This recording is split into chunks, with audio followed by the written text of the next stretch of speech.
Assalamu alaikum dear students. So our today's topic is rotational motion for your second test of this KHRBP. So our question number first is, before discussing question number first, this is an important thing I have included here.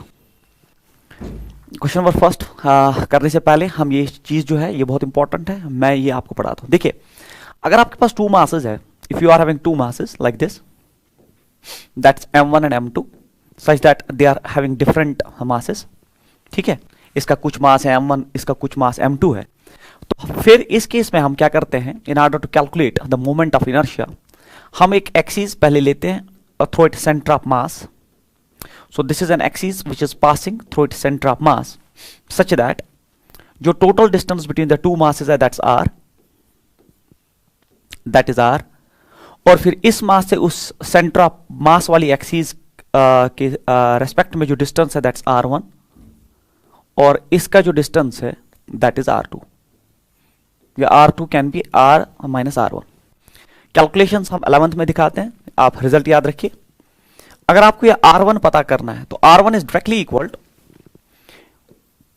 M2 into R divide by M1 plus M2. मतलब M2 तो R1 आपको निकालना है तो opposite mass M2 divided by M1 plus M2 that's total mass multiplied by total distance R. इसी तरह अगर आपको R2 निकालना है, ये वाली डिस्टेंस, तो opposite mass M1 divide by total mass M1 plus M2 multiplied by total distance. So this.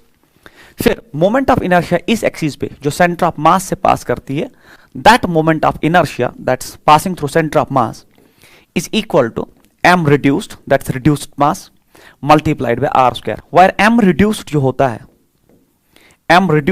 है that's m1 m2 divided by m1 plus m2. So this is the formula. So this is how moment of inertia is calculated about an axis passing through the center of mass for a two particle system like this, that is numerically equal to m reduced multiplied by r square, where m reduced is multiplication of masses divided by the sum. m reduced इसलिए क्योंकि ये जो reduced mass होता है वो m1 से भी कम होता है और m2 से भी कम होता है. So this is how to calculate moment of inertia for a two particle system having masses m1 and m2 such that an axis is passing through their center of mass. Then moment of inertia for that system about this axis passing through its center of mass is m reduced into r square. m reduced आपको पता होना चाहिए, that's product of masses divided by sum, and r square is the total distance between the two. कभी centre of मास में आपसे r1 पूछता है, वो r2 पूछता है कि मतलब ये एक्सिस कहाँ पे लाई करती है, तो r1 कैसे निकालेंगे और r2 कैसे निकालेंगे. तो r1 के लिए opposite mass divided by the net mass multiplied by the total distance, और फिर r2 के लिए opposite mass m1 divided by the total mass that's m1 plus m2 multiplied by the total distance. जैसे आपका question number 1 ये है that we are having two particles of mass m and 2m, and you have to, the distance between them is r. You have to calculate the moment of inertia about an axis passing through the center of mass.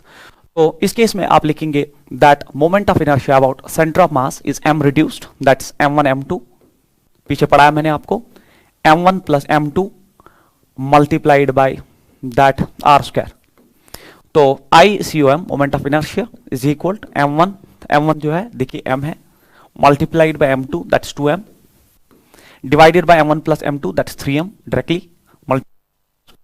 So तो ये ऊपर हो गया 2m square divided by 3m multiplied by r square. तो एक m चला जाएगा यहां से, it is 2 by 3 mr square should be the moment of inertia about an axis passing through the center of mass for this system. So it is 2 by 3 mr square. First option is the answer of this question. So we are calculating actually in rotational motion. I have started with the question that's moment of inertia. First thing, that moment of inertia is a quantity in rotational motion which is analogous to that of mass in case of translatory motion.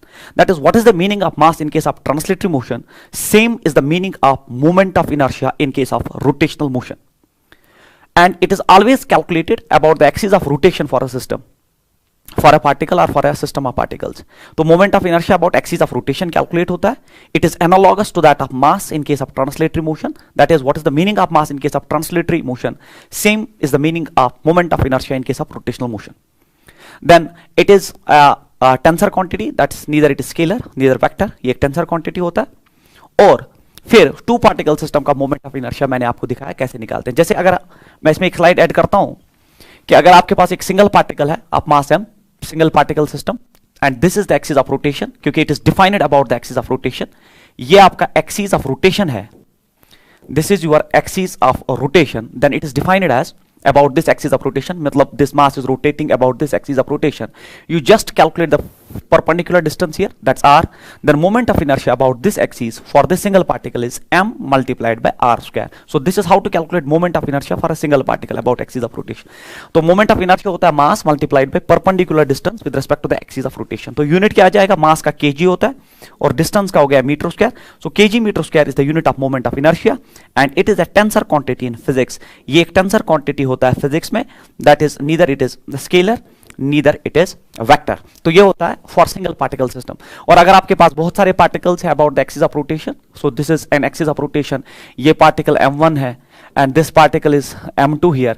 इसका distance जो है that is r1 है, perpendicular distance about the axis of rotation. Remember this thing. And this is r2. तो moment of inertia for this system, it is I about this axis of rotation is that is m1 r1 square plus m2 r2 square. So this is how it is calculated.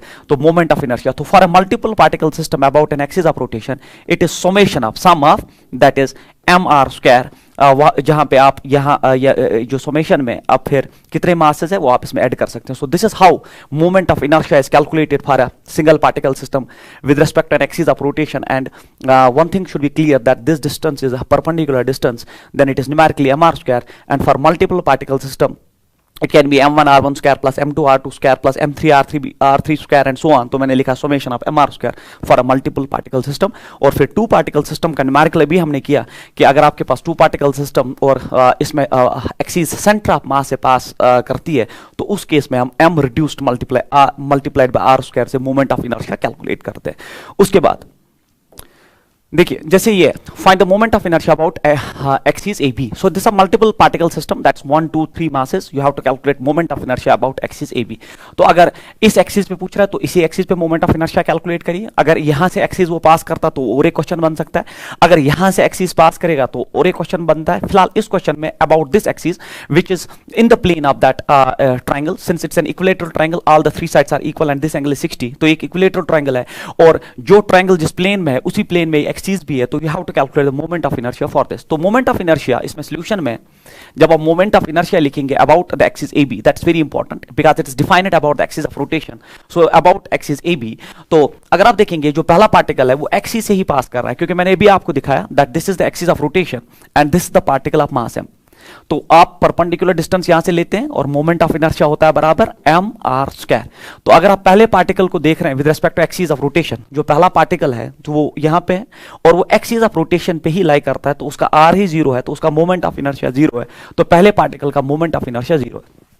पहले particle का moment of inertia zero है क्योंकि वो axis of rotation पे ही लाई करता है. जब perpendicular distance ही नहीं है तो मोमेंट ऑफ इनर्शिया भी नहीं है.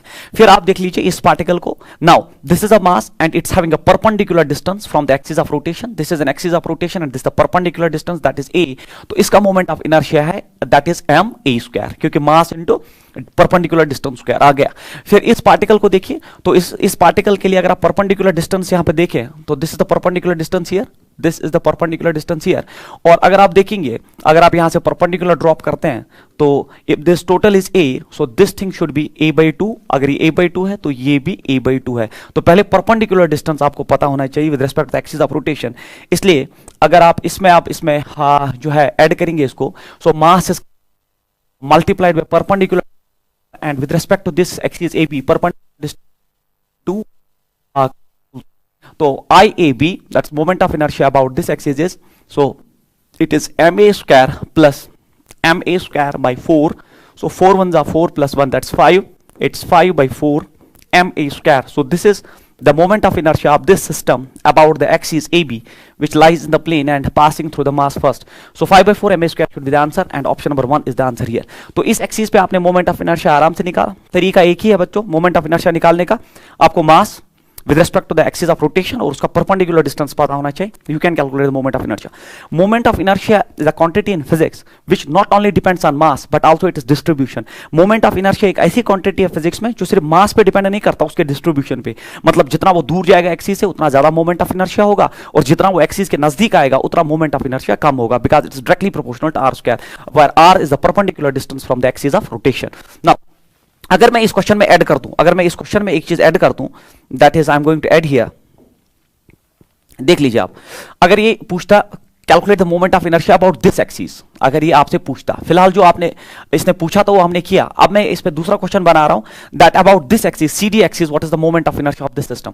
तो अब आपको इस एक्सिस के रेस्पेक्ट में मोमेंट ऑफ इनर्शिया देखना है। देखिए क्योंकि ये एक्सिस है और इस एक्सिस के रेस्पेक्ट में मोमेंट ऑफ इनर्शिया, अब ये पार्टिकल एक्सिस पे ही लाई करता है, इसका मोमेंट ऑफ इनर्शिया जीरो, ये पार्टिकल भी एक्सिस ऑफ रोटेशन पे ही लाई करता है, इसका मोमेंट ऑफ इनर्शिया जीरो। अब ये पार्टिकल का परपेंडिकुलर डिस्टेंस है, तो अगर मैं यहां पे लिखूं that moment of inertia about CD axis, ये मैं और एक क्वेश्चन इसमें डिजाइन कर रहा हूं, तो इस पार्टिकल का moment of inertia zero plus इस पार्टिकल का भी मोमेंट ऑफ इनर्शिया जीरो। अब सिर्फ वो पार्टिकल है और उसका एक परपेंडिकुलर डिस्टेंस है, मास तो हमारे पास है, मगर जो परपेंडिकुलर डिस्टेंस है ये आपको निकालना पड़ेगा, तो मैं इसका नाम रखता हूं परपेंडिकुलर। तो यहां पे मैं लिखूंगा परपेंडिकुलर स्क्वायर। दैट परपेंडिकुलर आप कैसे निकालेंगे, आप देखिए ये एक राइट एंगुलर ट्राइंगल है जिसमें आपको ये पता है दैट दिस हाफ है ना, क्योंकि यहां से यहां तक ओनली a/2 है, वही मैंने यहां पे ले लिया था। So it is perpendicular by base sine theta, तो मैं लिखूंगा sine of 60 degree, sine of 60 degree आपका perpendicular by base is a/2, तो it is 2p/a and sign 60 होता है √3/2 is equal it is 2p/a। तो अगर आप इसमें p निकालेंगे, देखिए हाँ p निकालेंगे तो ये हो जाएगा √3a/4 इज इक्वल p, है ना। सो जब आपके पास ये आया, क्योंकि आपने p निकाला तो ऊपर चला गया और दिस, तो यहां मल्टीप्लाई करिए आप, तो मैं लिख सकता हूं now ICD moment of inertia about CD axis. ये मैंने इसमें क्वेश्चन ऐड कर दिया, परपेंडिकुलर स्क्वायर मतलब होता है √3a/4 का होल स्क्वायर।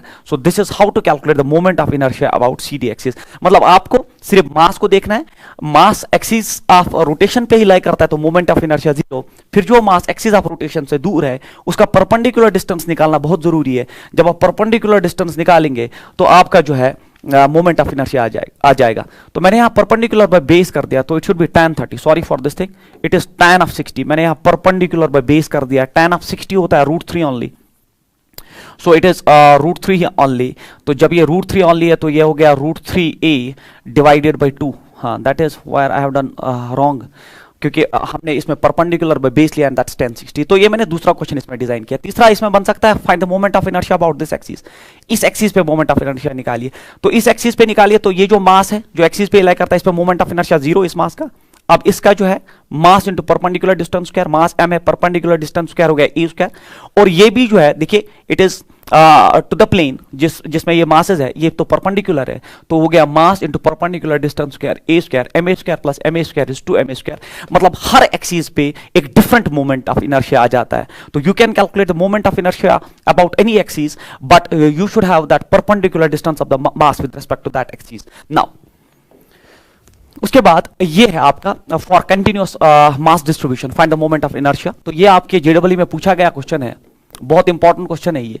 तो ये कंटिन्यूअस मास डिस्ट्रीब्यूशन का क्वेश्चन है। मैं आपको इसमें दिखाऊं कि अगर आपके पास, I will add a slide here so that, पहले आपको मैं कंसेप्ट इसमें इंट्रोड्यूस कर दूं। अगर आपके पास this is an axis of rotation and this is a continuous mass, now particle system अब खत्म है, एक particle 2 3 4, now you are having a continuous mass which is made up of millions and trillions of particles and this is our axis of rotation. ये हमारा axis of rotation है। तो sir इस case में आप कैसे मोमेंट ऑफ इनर्शिया निकालते हैं? इस केस में हम क्या करते हैं, we take a very small segment out of it, जिसका मास हम, टोटल मास तो m है बॉडी का, जिसका मास हम dm मानते हैं। जैसे उसका मास छोटा सा आपने मान लिया तो उसको हम एक परपेंडिकुलर डिस्टेंस से सेपरेट करते हैं, दैट्स r। फिर इस छोटे से मास का मोमेंट ऑफ इनर्शिया छोटा सा होगा, दैट्स di, और होता है बराबर mass into perpendicular distance square. Mass इस छोटे से सेगमेंट का dm है और perpendicular distance square is r square. मतलब for a continuous mass distribution हम क्या करते हैं, we take a very small mass out of that total continuous mass distribution, उसका perpendicular distance axis of rotation के हिसाब से फिक्स करते हैं, और फिर उस छोटे से मास का जो moment of inertia about this axis of rotation होता है, तो मोमेंट ऑफ इनर्शिया होता है बराबर mr स्क्वायर। अब छोटा सा मास dm है, उसका छोटा सा मोमेंट ऑफ इनर्शिया di होगा multiplied by r square. In order to calculate total I will integrate it on both sides, तो integration on both sides will give the total moment of inertia. So this will give the total moment of inertia and is numerically dm multiplied by r square. फिर आप इसमें limits provide करिए। So this is how to calculate the moment of inertia for a continuous mass distribution. अब जो question जो JW में पूछा गया है, ये वाला क्वेश्चन, ये बेस्ड है continuous mass distribution and we have to calculate the moment of inertia about axis AB। देखिए इस केस में हम क्या करते हैं, इस केस में हम क्या करते हैं, जैसे कि आपको पता है कि ये continuous mass distribution, total mass इस रॉड का m है और टोटल लेंथ इसका l है, तो we are taking a very small segment out of it. मैंने एक छोटा सा सेगमेंट इसमें लिया जिसका मैं मास बिलीव करता हूं dm है, और उसकी डिस्टेंस जो एक्सिस ऑफ रोटेशन से है, let that distance be x। तो small mass that is dm for this small segment, क्योंकि total mass of the rod is m and total length of the rod is l। तो मैंने with respect to the axis of rotation जो है, मैंने एक छोटा सा मास लिया dm और उसकी डिस्टेंस ली that is x। now इसमें प्रॉब्लम यह है बच्चों, अगर ये रॉड ऐसे परपेंडिकुलर होता तो आप आराम से चीजें कर सकते थे, मगर the rod is making some angle with respect to the axis of rotation, therefore आपको इस मास का with respect to this axis of rotation perpendicular distance पता होना चाहिए। ये डिस्टेंस हमारे किसी काम का नहीं है, क्योंकि ये परपेंडिकुलर डिस्टेंस इस मास का नहीं है। तरीका तो यही है, कंटिन्यूअस बॉडी में एक छोटा सा सेगमेंट लेना, उसका परपेंडिकुलर डिस्टेंस पता होना चाहिए। जैसे मैंने पीछे आपको पढ़ा दिया है, देख लीजिए आप, मैंने यहां पे पढ़ा दिया कि आप टोटल मास में से एक छोटा सा सेगमेंट लीजिए और उसका परपेंडिकुलर डिस्टेंस एस्टैब्लिश करके मोमेंट ऑफ इनर्शिया और फिर इंटीग्रेट कर सकते थे। तो इस केस में अब आप क्या करेंगे, इस केस में आप क्या करेंगे, ये x तो परपेंडिकुलर डिस्टेंस नहीं है, इसलिए हम x को रिजॉल्व करेंगे। देख लीजिए आप वेक्टर फिजिक्स, देखिए x के दो कंपोनेंट आएंगे, एक कंपोनेंट यहां से दैट्स x cos अल्फा, और दूसरा कंपोनेंट यहां से दैट्स x sin अल्फा। वही x sin अल्फा मैं यहां पे शिफ्ट करता हूं, तो this perpendicular distance here is, this perpendicular distance is x sin alpha. So this is the perpendicular distance. फिर से देखिए, मैंने x को ही रिजॉल्व कर दिया about the axis of rotation, this is x। अब इसके दो कंपोनेंट, क्योंकि यहां के साथ एंगल है, तो it will B x cos alpha, मुझे जो है x cos अल्फा के साथ कुछ नहीं है, it is x sin alpha. So this is the perpendicular distance, so I can shift it here, x sin alpha is the perpendicular distance. Now for the small mass the moment of inertia is, for the small mass the moment of inertia is di and is equal as per the rule जो मैंने पीछे पढ़ाया, dm multiplied by perpendicular distance square, and perpendicular distance is x sin alpha का whole square. So this is moment of inertia. In order to calculate total I will integrate it on both sides. So integration of di is equal to integration of, it is dm and then it is x square, it is sin square alpha. अब मसला है dm कहां से लाएंगे आप, तो dm कहां से लाएंगे हम, इसके लिए एक सिंपल यूनिटरी मेथड होता है, that is dm is equal, देखिए total mass is m and total length is l। Total mass by total length हमें देता है, total mass by total length हमें देता है mass in unit length multiplied by वो लेंथ जिसका आपको मास निकालना है। तो वो लेंथ मैं मानता हूं इस एलिमेंट का जो लेंथ इन्वॉल्वड है दैट इज ओनली dx, तो मल्टीप्लाई करूंगा मैं dx। This is how we calculate that in case of linear distributions हम कैसे एक छोटे सेगमेंट का मास निकालते हैं। Total mass by total length, इस रॉड का जो टोटल मास है अगर उसको टोटल लेंथ से डिवाइड किया जाए तो वो हमें मास इन यूनिट लेंथ देता है। फिर उतनी लेंथ मल्टीप्लाई करो जिस लेंथ का मास चाहिए, तो वो लेंथ, उस सेगमेंट का लेंथ मैंने माना dx, तो जो मास आएगा दैट विल बी dm। और अगर डायमेंशनली भी चेक करेंगे, dx is length, length length cancel, तो मास बराबर आगे आपके पास, ये आपने सीखा होता है। तो मैं यहां पे सब्स्टिट्यूट करूंगा the total moment of inertia integration of, तो dm के बदले में आप लिखूंगा it is m by l, then it is dx, dx से पहले मैं लिखूंगा x square, it is sin square alpha and then dx। अब आप कांस्टेंट चीजें बाहर निकालिए इंटीग्रेशन से, देखिए m by l जो है आपका कांस्टेंट है, sin स्क्वायर अल्फा भी कांस्टेंट है, अल्फा इज कांस्टेंट। इंटीग्रेशन होगी x स्क्वायर dx की फ्रॉम 0 टू l, क्योंकि x is the distance from the axis of rotation, initially the length is 0 here and finally the length is l। तो आपका moment of inertia आ जाएगा बराबर m by it is l, then it is sin square alpha, तो integration of x square is x cube by 3 from 0 to l।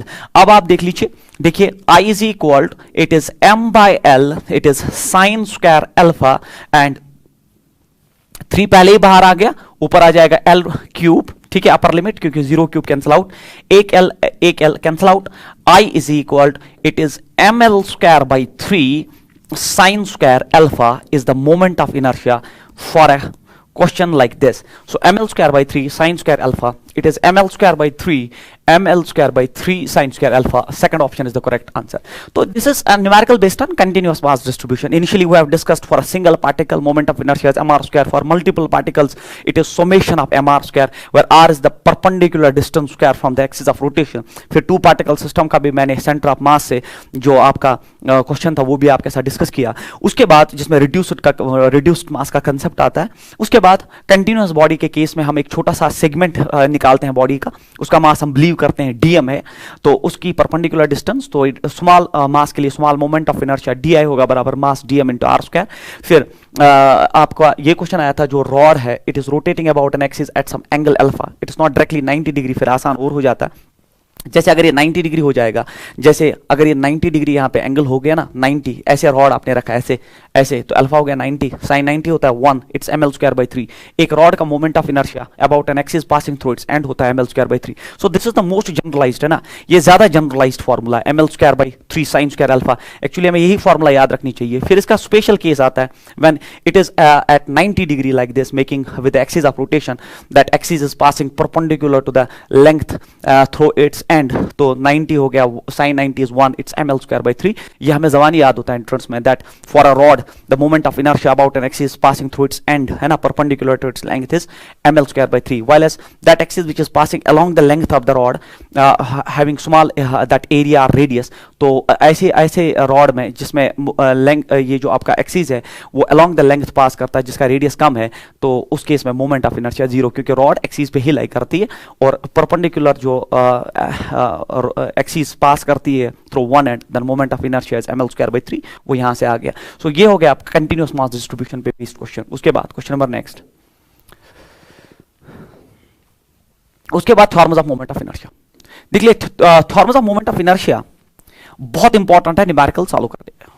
अगर आपको theorems of moment of inertia पता है then only you can solve rest of the numericals in this. देखिए moment of inertia और rotational motion एक बड़ा topic है, तो इसको जस्टिफाई करना एक या सवा घंटे के लेक्चर में बिल्कुल नाइंसाफी है, मगर जितना अब मैं कर सकता था, जितने इंपॉर्टेंट क्वेश्चन मुझे लगे कि मैं आपके साथ डिस्कस कर सकता हूं, तो उतने मैं यहाँ पे कर रहा हूं, सो दैट आप टेस्ट में फिर आराम से वो क्वेश्चन फिर कर सके जो आपका टेस्ट आने वाला है।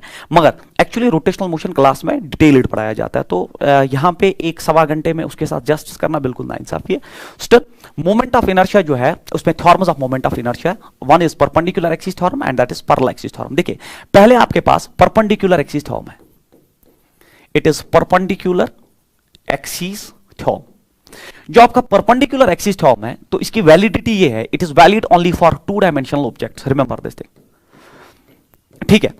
परपेंडिकुलर एक्सिस थ्योरम सिर्फ वैलिड होती है 2 डायमेंशनल ऑब्जेक्ट्स के लिए, it is not valid for 3 dimensional objects, it is valid only for 2 dimensional objects. जैसे रिंग है आपके पास डिस्क है, ठीक है, तो जिनका सिर्फ दैट एरिया होता है। सो 2 डायमेंशनल ऑब्जेक्ट्स के लिए परपेंडिकुलर एक्सिस थ्योरम वैलिड है। और परपेंडिकुलर एक्सिस थ्योरम कहता है that if you are having an object like this, अगर आपके पास एक ऑब्जेक्ट है, ये आपके पास एक ऑब्जेक्ट है, तो इसमें that as per this perpendicular axis theorem, इस ऑब्जेक्ट में, इस प्लेन में जो ये ऑब्जेक्ट है, चूंकि it's valid for 2 dimensional objects, तो इसमें 2 एक्सिस लाई कर रही है, पहले एक एक्स एक्सिस और दूसरी वाई एक्सिस है, एक एक्स एक्सिस है और दूसरी वाई एक्सिस है, they are intersecting at a point, and then वो जो 2 एक्सिस है, जो आपका एक्स एक्सिस और आपका वाई एक्सिस है, वो प्लेन में ही लाई कर रहा है।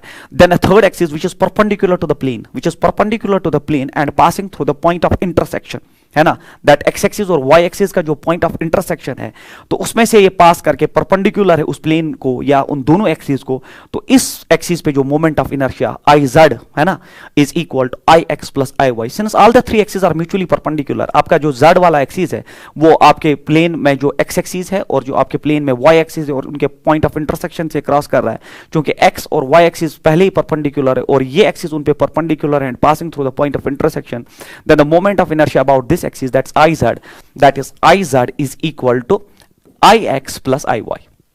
So this term is called as perpendicular axis term. The reason behind that is that all the 3 axes are mutually perpendicular to each other. अगर मैं यहाँ पे बना दूं, मान लीजिए ये आपका एक बॉडी है, तो इस बॉडी में ये चूंकि इस बोर्ड के प्लेन में ही लाई कर रहा है, तो ये इसका एक्स एक्सिस है which is lying in the plane of the board, तो ये एक्स एक्सिस है and this is y axis, ये भी इसी प्लेन में है, इसी प्लेन में है, दैट इज वाई एक्सिस। तो इनका एक पॉइंट ऑफ इंटरसेक्शन है, इनका पॉइंट ऑफ इंटरसेक्शन यहाँ पे है, तो इस पॉइंट ऑफ इंटरसेक्शन पे जो ये एक्सिस है which is perpendicular to the plane of the board और is perpendicular to the 2 axis which are mutually perpendicular and passing through the point of intersection, the moment of inertia about this axis, that's Iz is equal to Ix plus Iy. This term is called as perpendicular axis thorm. Now if the body is symmetrical, अगर body symmetrical है, if the body is symmetrical, जैसे ये body जो मैंने ली, if the body is symmetrical, if the body is symmetrical, अगर आपका body symmetrical है, जैसे ये रिंग है, देखिए इसमें एक्स एक्सिस जो है वो वाई एक्सिस के बराबर है, इसको हम सिमेट्रिकल बॉडी कहते हैं। और जितने भी क्वेश्चंस आपके इसमें आते हैं उनमें सब में सिमेट्रिकल एक्सिस ही पूछा जाता है।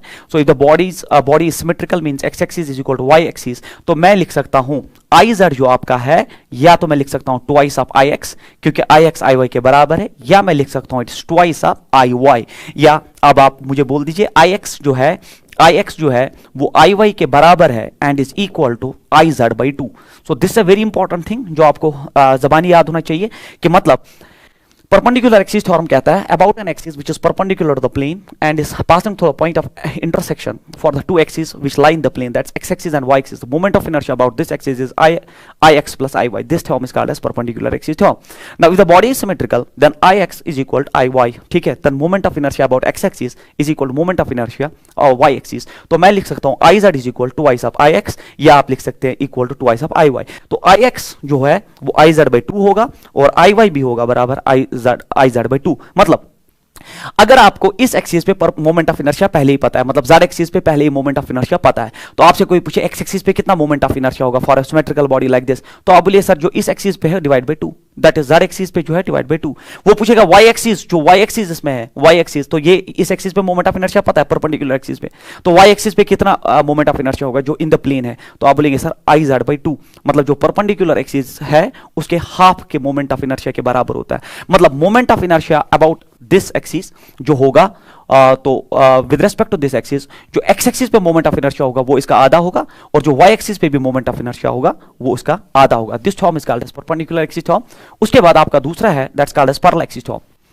उसके बाद आपका पैरेलल एक्सिस थ्योरम।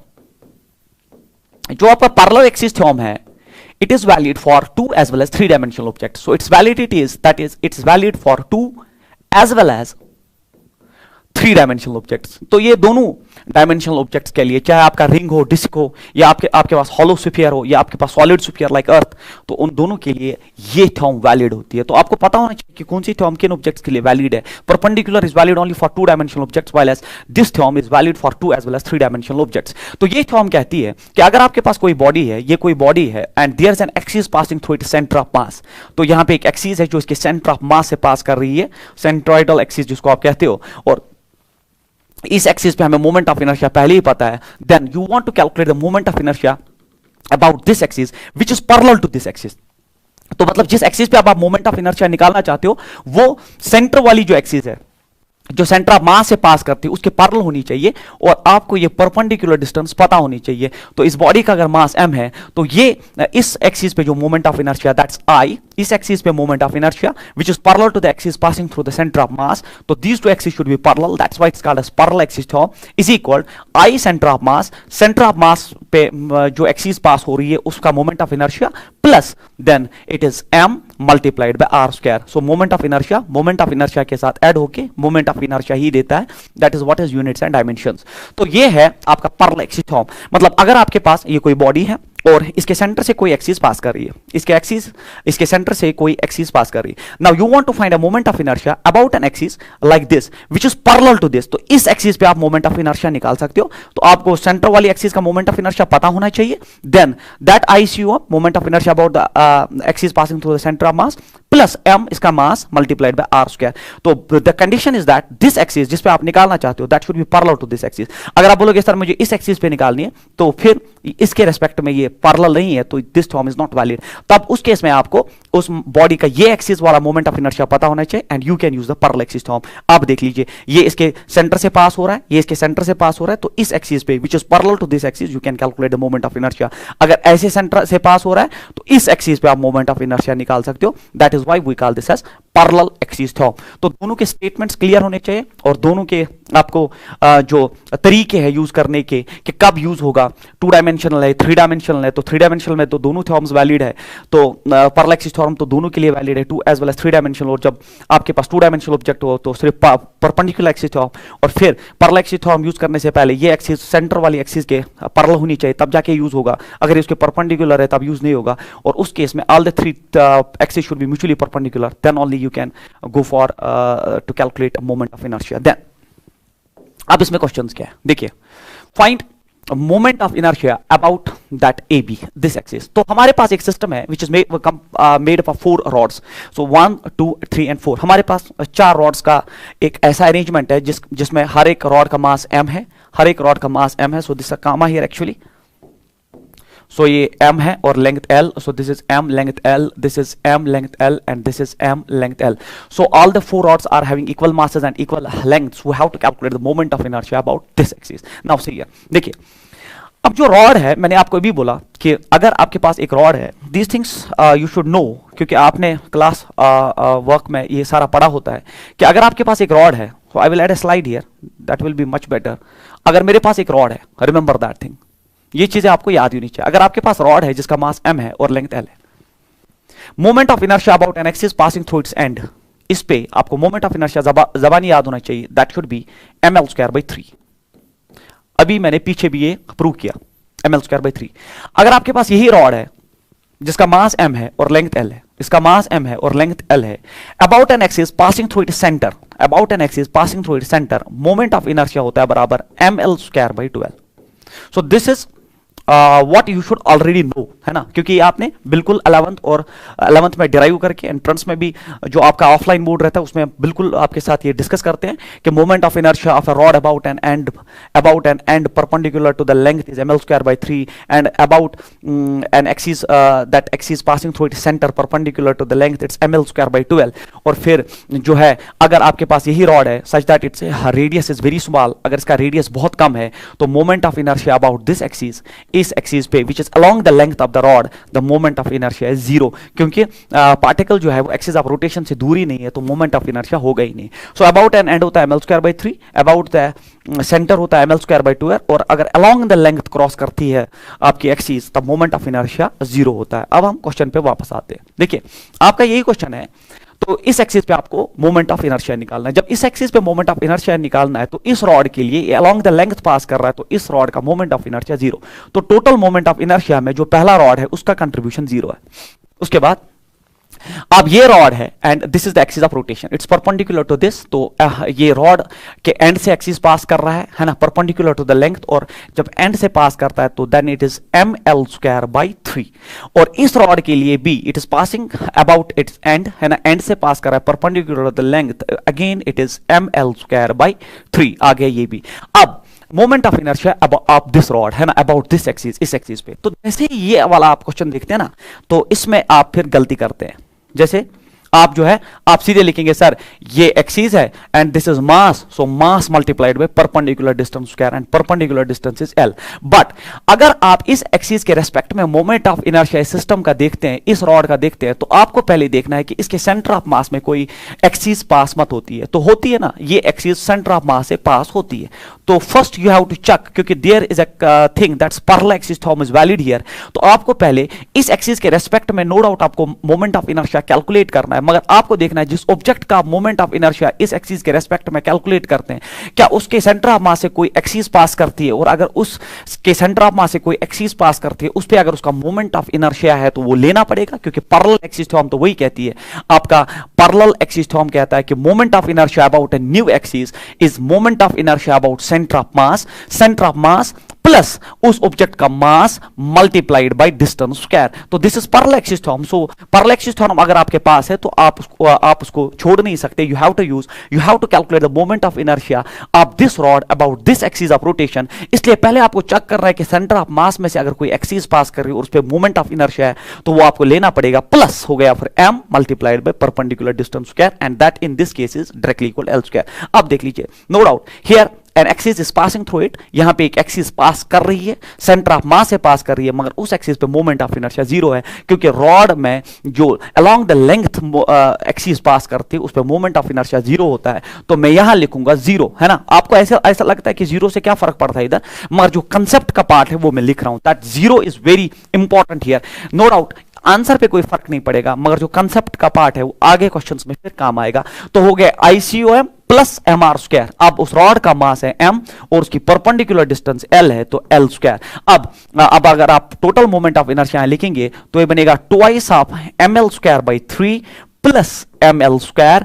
तो cross multiplying the things here, I is equal, it is 3 and then 2, that's 5 by 3 ml square should be the answer of this question. 5 by 3 ml square should be the answer of this question. So this is the answer.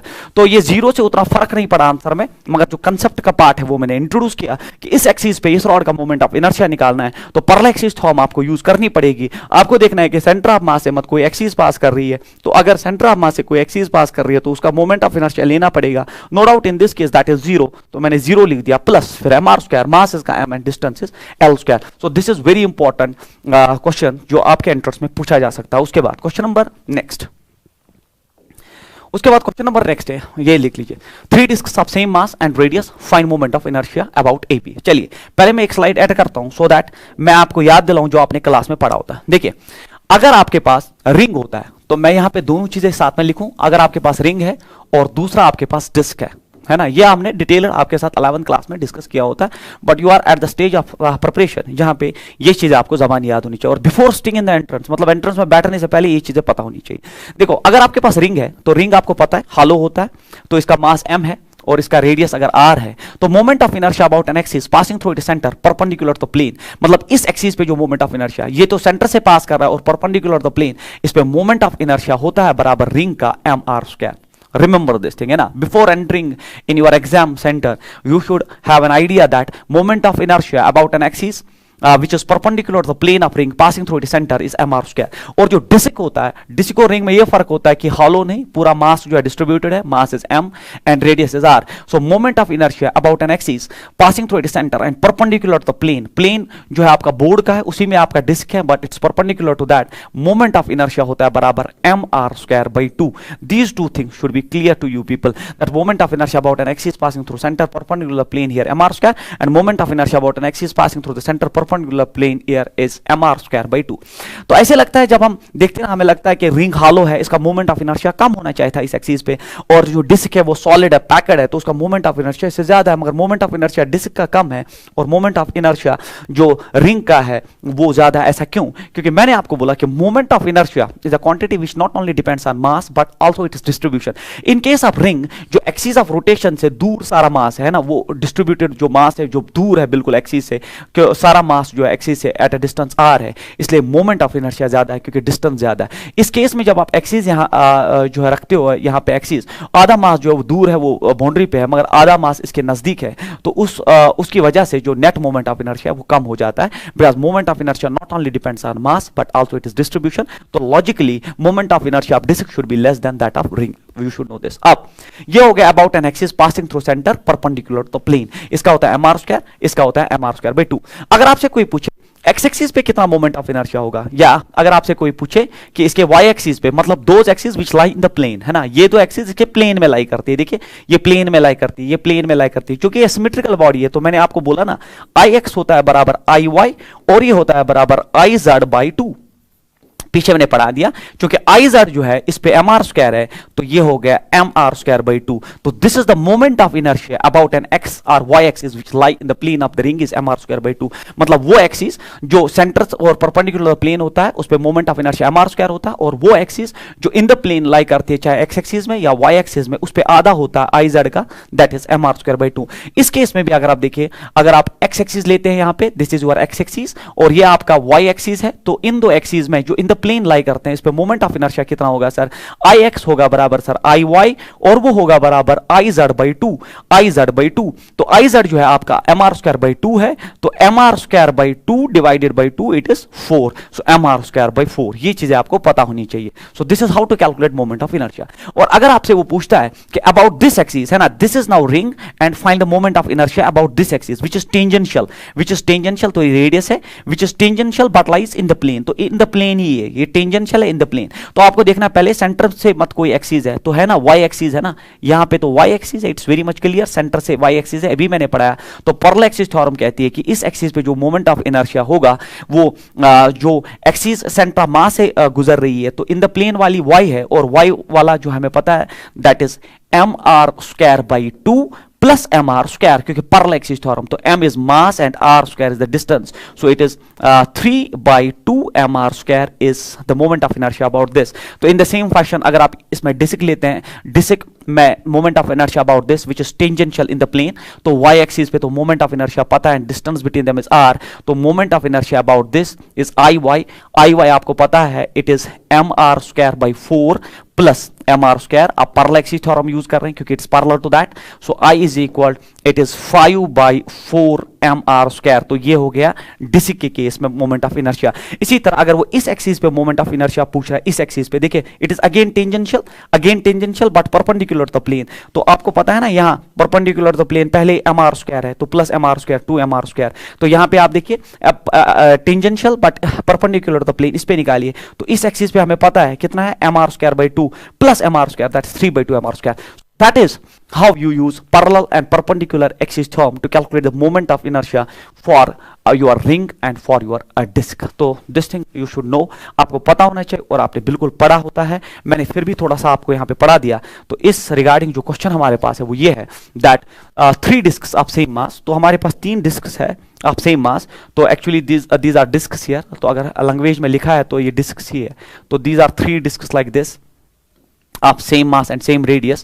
So we are having 3 discs of same mass and radius. Find moment of inertia about axis AB.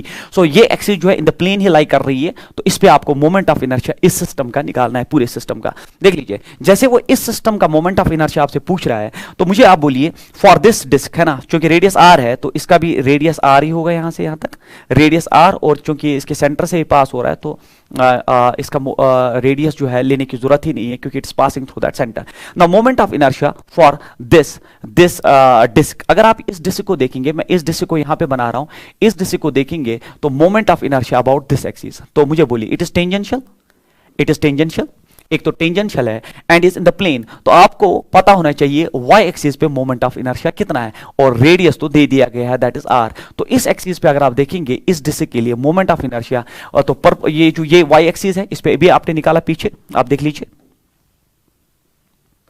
You can see here. देखिए disc के case में y axis पे जो moment of inertia है वो mr square by 4 है, तो mr square by 4 जैसे ही है वो mr स्क्वायर बाई 4 हियर। देखिए इस एक्सिस पे पहले हमें पता है एम आर स्क्वायर बाई 4, तो मैं लिखूंगा यहां पे m are square by 4 plus, चूंकि ये पैरेलल एक्सिस फॉर्म है, प्लस एम आर स्क्वायर। तो ये हो गया moment of inertia, it is 5 by 4 m are square. तो वो हमने वहां पे निकाल के रखा है, देख लीजिए, कैन चेक इट हियर। देखिए 5 by 4 mr square about a tangential axis in the plane, it's 5 by 4 mr square about a tangential axis perpendicular to the plane, it is 2 mr square but it is 5 by 4 mr square। तो हम question पे वापस जाते हैं, तो मतलब इस disc का हो गया 5 by 4 mr square इस एक्सिस पे, तो उस डिस्क का भी वही होगा ना, tangential and in the end is in the plane, it's 5 by 4 mr square।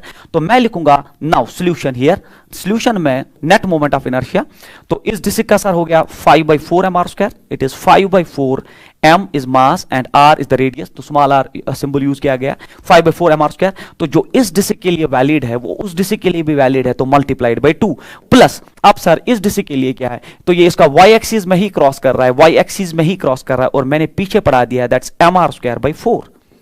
तो अब आप देख लीजिए moment of inertia is 5 2 10, it's 10 by 4 mr square plus it is mr square by 4। तो 4 will be an LCM here, I is equal, नीचे 4 आ जाएगा and then it's 10 plus 1, it is 11 by 4 mr square should be the answer of this question, 11 by 4 mr square should be the answer of this question। So this is how to calculate the moment of inertia। तो you should be very much good in using parallel and perpendicular axis theorem, उसमें एक अच्छी खासी practice होनी चाहिए, तब जाके question जो है आप सॉल्व कर सकते हैं। देन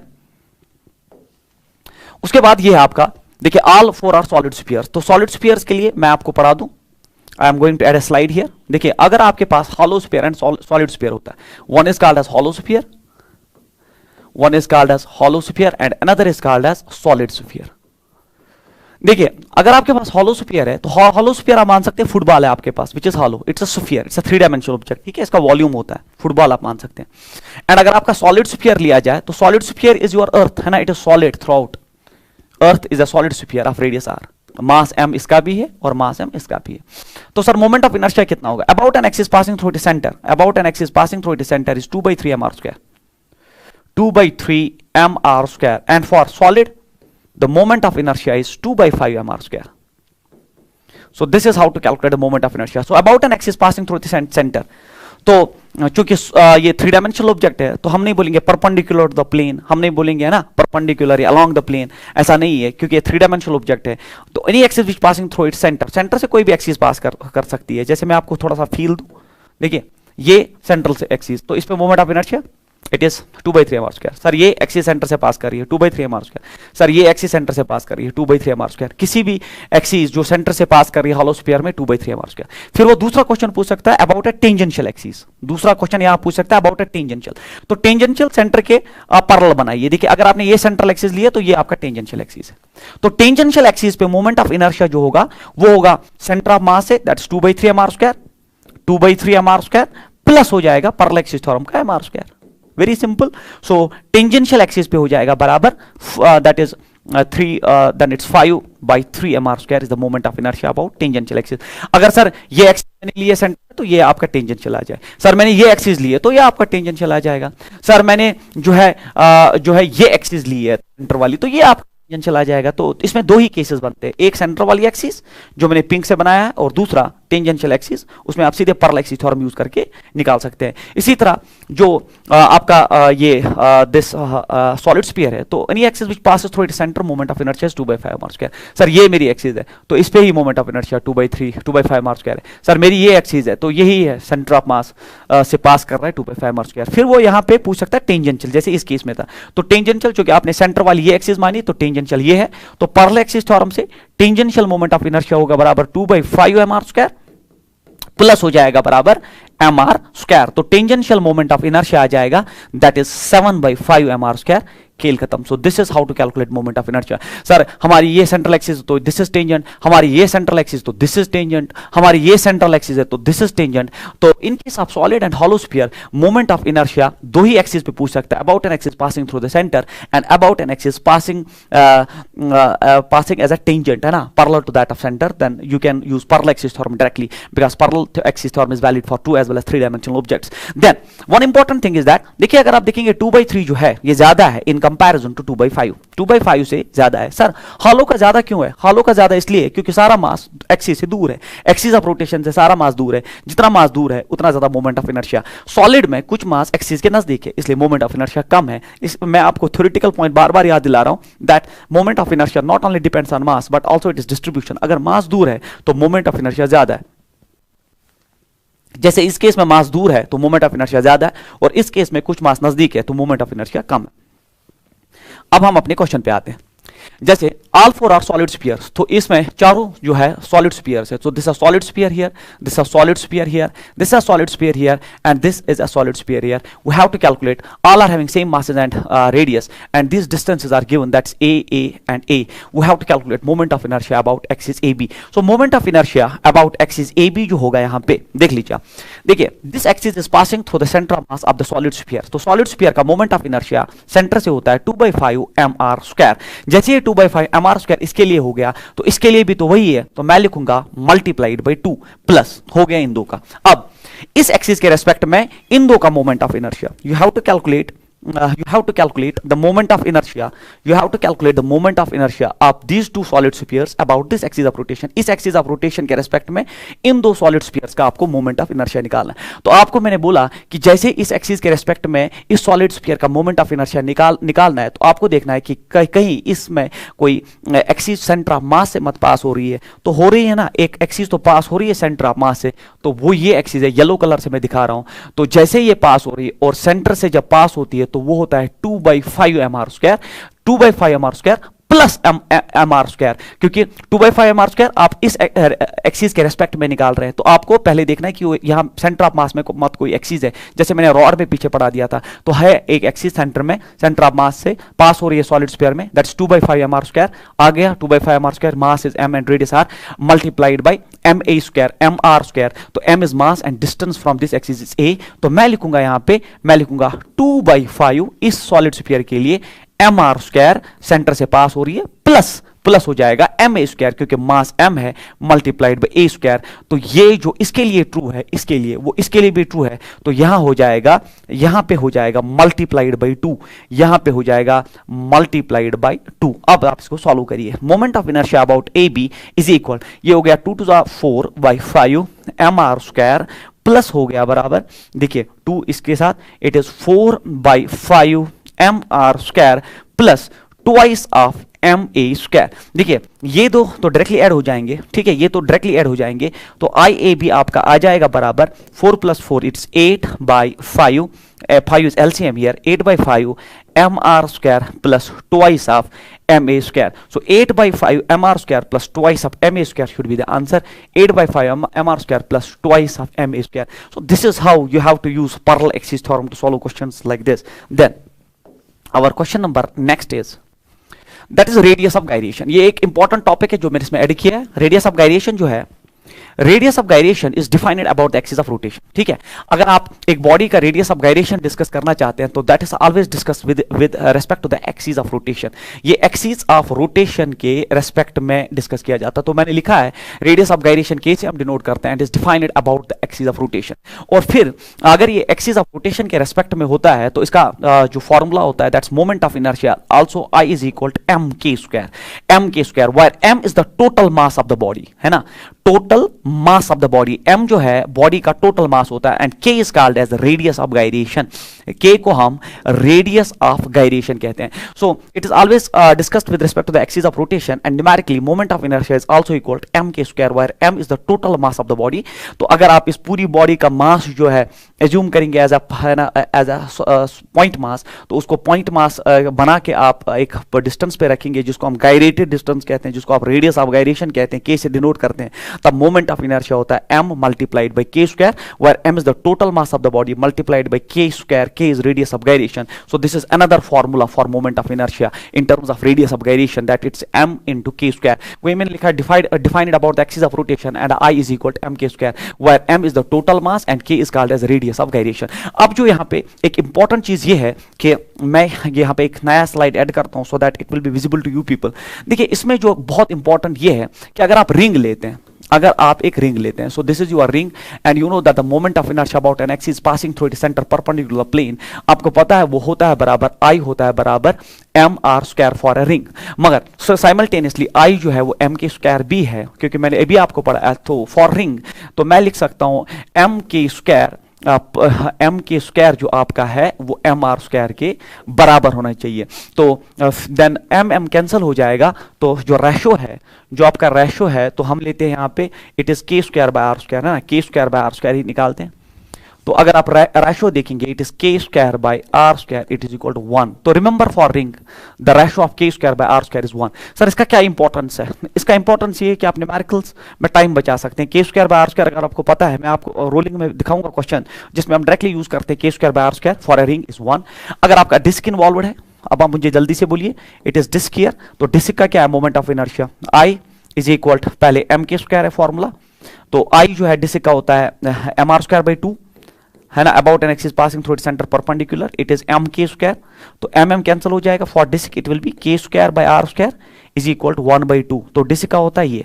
अगर आप देखेंगे हॉलो स्फीयर का, अगर आप देखेंगे हॉलो स्फीयर का, देखिए हॉलो स्फीयर का क्या हो जाएगा, I हो जाएगा बराबर mk², always equated like this. Hollow का होता है 2/3 mr², 2/3 mr², पीछे पढ़ा है मैंने, it is equal to mk², mm यहाँ कैंसल आउट हो जाएगा, तो k²/r² जो है इट इज इक्वल टू 2/3। इसी तरह अगर आप सॉलिड स्फीयर की बात करते हैं, ये वैल्यूज बहुत इंपॉर्टेंट होते हैं क्योंकि इससे आपका न्यूमेरिकल जो है बच जाता है। मोमेंट ऑफ इनर्शिया होता है बराबर mk², चूंकि सॉलिड का होता है 2/5 mr², 2/5 mr² हो गया बराबर mk², mm कैंसल आउट हो जाएगा, तो आपका k²/r² हो जाएगा बराबर 2/5। तो ये जो k²/r² का रेशो है in case of hollow sphere, solid sphere, आपका रिंग और आपका डिस्क, ये आपको बिल्कुल याद होना चाहिए। For ring it is equal to 1, for disc it's 1/2, for hollow sphere it's 2/3 and for solid sphere it's 2/5। तो ये चीज आप याद रखें, मैं आपको इसका एप्लीकेशन दिखाऊंगा कि कहां पे ये आपको यूज होता है। उसके बाद देखिए यही मैंने लिखा है यहाँ पे, for ring it is 1 k²/r², for disc it is 1/2 and for hollow sphere it's 2/3, for solid sphere it's 2/5। Now देखिए फिर होता है और एक इंपॉर्टेंट कंसेप्ट, इस साल नीट 2000, इट इज नीट 2020 जो आपका हुआ, तो उसका ये क्वेश्चन था, that's moment of inertia कटेड symmetrically. ऐसा नहीं है कि हमने आज सिलेक्ट किया, ये हम ऐसे भी इससे पहले भी पढ़ाते थे, दैट अगर आपके पास एक बॉडी है और अब आप उसमें से एक सेगमेंट कट करते हैं ना, if a segment is कटेड out from a symmetrical body, for example आपके पास एक डिस्क है, ये पूरा डिस्क है, ठीक है, it's a disc like this, तो इसका moment of inertia about an axis passing through its centre perpendicular to the plane, आपको ज़बानी याद है mr²/2 होता है, ये एक्सिस जो है मैंने ऐसे बनाई but it's like this, moment of inertia about an axis passing through its centre perpendicular to the plane is mr²/2। और फिर इस सिमेट्रिकल डिस्क से आपने एक सेक्शन काट दिया सिमेट्रिकल वाला, बिल्कुल आपने ये सेक्शन इसमें से काट दिया, जैसे आपने इसमें से ये सेक्शन काट दिया, मैंने यहां पे बनाया, तो इसका मोमेंट ऑफ इनर्शिया बिल्कुल ओरिजिनल डिस्क के फॉर्मूला के बराबर होता है, that's moment of inertia of this is, now it is no doubt इसका मास तो डिफर होगा, दैट्स m', तो मैं वही लिख रहा हूं, इट्स mr²/2, तो इस केस में आ जाएगा m' क्योंकि मास वैरी हो गया, r वही है एंड 2, मतलब कटेड पोर्शन का सिमेट्रिकल बॉडी से मोमेंट ऑफ इनर्शिया सेम रहता है, only you have to substitute the value of mass there, क्योंकि ओरिजिनल डिस्क का मास अगर कैपिटल M है तो जो कटेड सेगमेंट है, सिमेट्रिकल कटेड सेगमेंट है, उसका मास m' है, बट फॉर्मूला रिमेन सेम, जो उस एक्सिस पे moment of inertia original body का था वही उस सेगमेंट का भी मोमेंट ऑफ इनर्शिया उसी एक्सिस पे रहता है, और हम लिखते हैं I = mr²/2, but here it is m', ठीक है, इट इज अ मास जो कटेड मास है। तो फॉर एग्जांपल अगर वो आपसे पूछता है कि हमने 1/4 पोर्शन ऑफ द मास काट दिया, हमने डिस्क का 1/4 पोर्शन काट दिया, उसका मोमेंट ऑफ इनर्शिया क्या है, जैसे उसने बोला 1/4, जैसे उसने आपको बोला 1/4, मतलब उसने आपको मास दे दिया m/4। अब आप यूज करिए कि आपका मोमेंट ऑफ इनर्शिया होगा बराबर सर 1/2, फिर m' के बदले आएगा m/4 multiplied by r², this will be the moment of inertia of the cutted portion. NEET 2020 का क्वेश्चन था ये, दैट अगर हम डिस्क से एक सिमेट्रिकल सेगमेंट काट देते हैं तो उसका मोमेंट ऑफ इनर्शिया कितना होगा, तो moment of inertia remain same, but only mass जो है आपको वो ड्रॉप करना पड़ेगा, otherwise the formula for moment of inertia here and here remain same, that's mr²/2। This is a very conceptual question, ये पूछा भी गया नीट 2020। अब आप सोचेंगे कि हमने नीट 2020 का पेपर देख के ये इसमें डाल दिया, नहीं, इससे पहले भी पढ़ाया जाता था, क्योंकि ये बहुत पहले IIT में पूछा गया था और फिर ये इस साल रिपीट हुआ, but you also remember the same thing. Then फिर टॉर्क, देखिए अब टॉर्क हमें डिस्कस करना है, so we will discuss torque here. देखिए टॉर्क जो है आपका, मैं टॉर्क का आपका जनरलाइज्ड एक्सप्रेशन दिखाता हूं कि अगर आपके पास कोई बॉडी है, this is a body like this and this is your point of calculation and this is point of application, तो मतलब the distance between the two points here is r, that's called as radius vector. So this is here, it's a hinged point like this, यहां पे hinged है, body आपने fix किया, so this point is called as point of that calculation, जहां पे आप calculate करने जा रहे हैं torque, and this point is called is here point of application, जहां पे आप फोर्स अप्लाई कर रहे हैं, जहां पे आप फोर्स अप्लाई कर रहे हैं, that point is called as point of application. Now the distance between the two is called as radius vector, और फिर आपने यहां पे फोर्स अप्लाई किया like this, so this is a force like this, force a vector. अब sir इसमें torque जो develop होगा वो कैसे होगा, देखिए हम फोर्स को इस केस में रिजॉल्व करते हैं, तो हॉरिजॉन्टल के साथ अगर थीटा है तो ये होगा f cos थीटा, और ये वाला कंपोनेंट जो फोर्स का होगा this will B f sin theta. अब जो f cos थीटा है इसको हम रेडियल कंपोनेंट ऑफ फोर्स कहते हैं, we call this as radial component of force. तो जैसे रेडियल कंपोनेंट ऑफ फोर्स होता है वो इसको आगे खींचेगा, है ना, उखाड़ के लेने की कोशिश करेगा, तो इससे टॉर्क नहीं बनता, ये इसको आगे खींच रहा है। टॉर्क बनेगा परपेंडिकुलर कंपोनेंट ऑफ फोर्स से, देखिए जो रेडियस वेक्टर पे perpendicular component of force f sin theta है, तो ये जब ऊपर की तरफ है तो ये इसको रोटेशनल टेंडेंसी देगा, तो इसलिए हम कहते हैं कि टॉर्क होता है न्यूमेरिकली बराबर this radius vector multiplied by that perpendicular force on that radius vector, that is clear in the diagram is f sin theta. तो ये आपका टॉर्क का इक्वेशन बनता है, that's rf sin theta, generalised formula.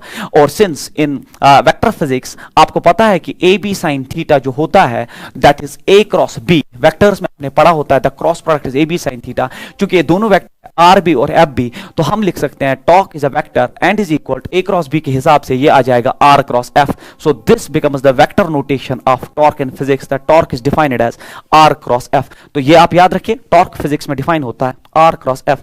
अब generalised case है sir 90 degree पे ही पहले ही फोर्स ऐसे आया, तो थीटा 90 हुआ, थीटा 90 हुआ, साइन 90 इज 1, तो अगर मैं ऐसे लिखूं इफ थीटा इज 90 तो वो ज्यादा अच्छा स्पेशल केस बनता है, but generalised formula is this, if theta is 90, अगर थीटा 90 है मतलब रेडियस वेक्टर और फोर्स परपेंडिकुलर इनिशियली है, तो आपका साइन ऑफ 90 डिग्री हो जाएगा 1, तो आपका टॉर्क रिड्यूस होगा सिर्फ आर इंटू एफ, आपका टॉर्क सिर्फ रिड्यूस होगा आर इंटू एफ। ये हम बिल्कुल आपके 9th क्लास में पढ़ाते हैं, torque is equal to R into F, but F is equal to M A, तो आप लिख सकते हैं टॉर्क जो है आर इंटू एम ए, है ना, आर एम ए, आर जिसको आप कहते हैं, बट आपको पता होना चाहिए a is equal to R alpha, a is equal to R alpha होता है, तो मैं लिखूं since a is equal to R alpha, आपने पढ़ा होगा a is equal to r alpha, that's linear acceleration is r multiplied by angular acceleration, तो torque हो जाएगा बराबर, मैं m इधर ही रखूं तो ये आ जाएगा, ये a के बदले r अल्फा, तो ये हो जाएगा r square then alpha, but mr square होता है मोमेंट ऑफ इनर्शिया, तो torque is equal to i alpha also. This is a very important conclusion that torque is defined as the product of moment of inertia into angular acceleration.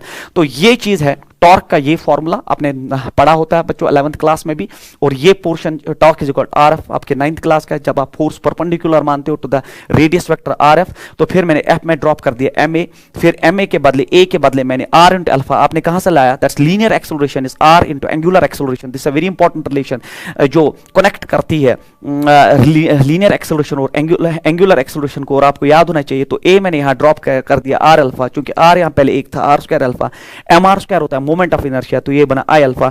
So this is another definition of torque in case of rotational motion, that torque is defined as the product of moment of inertia into angular velocity of the body. अगर आप मुझसे ये demand करते हैं कि sir ये आपने कहां से लाया, तो मैं आपको एक बेसिक चीज पढ़ाता हूं. तो आपको पता होता है ना that in case of circular motion v is equal to omega r, this is the relation between linear velocity and angular velocity. Linear velocity होता है omega into r, angular velocity multiplied radius. अगर मैं दोनों side differentiate करूं dv by dt with respect to time, तो यहां पे भी d by dt ये हो जाएगा omega r is radius that will come out, तो this is rate of change of linear velocity, that's linear acceleration. r बाहर आ जाएगा, r डिफरेंशिएशन से बाहर आएगा, तो this is rate of change of angular velocity, that's called as angular acceleration. तो a is equal to r alpha is a very important result जो आपको पता होना चाहिए, और वही मैंने लिखा a is equal to r alpha, और उससे मेरा इक्वेशन डेवलप हुआ torque is equal to i alpha. अब याद रखिए torque is equal to r f sin theta r cross f, और torque is equal to i into alpha. Rotational dynamics में जो i अल्फा है इसका बहुत ही इंपॉर्टेंट वैल्यू है. तो नाउ हम जो है आगे बढ़ते हैं. तो ये आ गया आपका टॉर्क का कंसेप्ट, और फिर मैंने ये भी दिखाया आपको इक्वेशन कहां से आया. तो ये देख लीजिए, आपको टॉर्क बेस्ड न्यूमेरिकल है. Find the torque about the point of projection when the body is at the maximum height. तो इस केस में आपसे टॉर्क पूछ रहा है, जो प्रोजेक्टाइल बेस्ड क्वेश्चन है, बट प्रोजेक्टाइल्स में हम वहां नहीं दिखाते आपको ये क्वेश्चन, क्योंकि आपको टॉर्क का आइडिया नहीं होता है, इसलिए यहां पे क्वेश्चन जो है बहुत इंपॉर्टेंट बनता है. Find the torque about the point of projection. आपको यहां पे देखिए this is called as point of calculation. तो पॉइंट ऑफ कैलकुलेशन जो है देख लीजिए, मैंने अपने डायग्राम में बना दिया, यहां पे आपको निकालना है, यहां पे आपने फोर्स अप्लाई किया, this is called as point of application. तो टॉर्क में जब भी आप देखेंगे दो पॉइंट्स होते हैं, पॉइंट ऑफ कैलकुलेशन जहां पे कैलकुलेट करना है, पॉइंट ऑफ एप्लीकेशन जहां पे फोर्स होता है. वो फोर्स जो है या तो वो डायरेक्टली परपेंडिकुलर होना चाहिए या उसका कोई कंपोनेंट परपेंडिकुलर होकर टॉर्क जनरेट करता है. तो इसलिए अगर आप इस क्वेश्चन में देखेंगे, हमसे पूछा गया है find the torque about the point of projection when the body is at the maximum height. तो बॉडी एक मैक्सिमम हाइट पे, उसका मास है m, तो मैक्सिमम हाइट पे बॉडी है, उसका मास m है, हमें टॉर्क निकालना है about the point of projection यहां पे. सो this is application and this is projection. तो अब मुझे बोलिए टॉर्क के लिए क्या चाहिए. टॉर्क के लिए चाहिए r, that's perpendicular distance multiplied by force. Perpendicular distance and force मतलब r and f should be mutually perpendicular to each other. क्योंकि अगर आप मेरा डेरिवेशन भी देखेंगे पीछे, तो मैंने दिखा दिया कि r को या तो फोर्स परपेंडिकुलर होना चाहिए या उसका कोई component perpendicular. This angle is 90 degree here, so that is what is the idea. तो उसके बाद अगर आप देखेंगे इस क्वेश्चन में कि यहां पे सर फोर्स कौन सा है, that is the weight of this thing, object का weight, that is the force.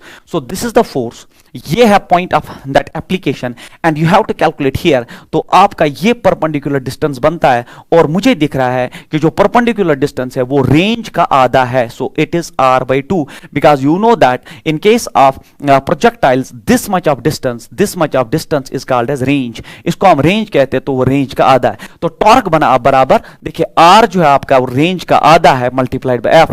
तो मैं लिखूं टॉर्क जो है दैट इज f जो है आपका that's mg and multiplied by range का आधा दैट इज r/2.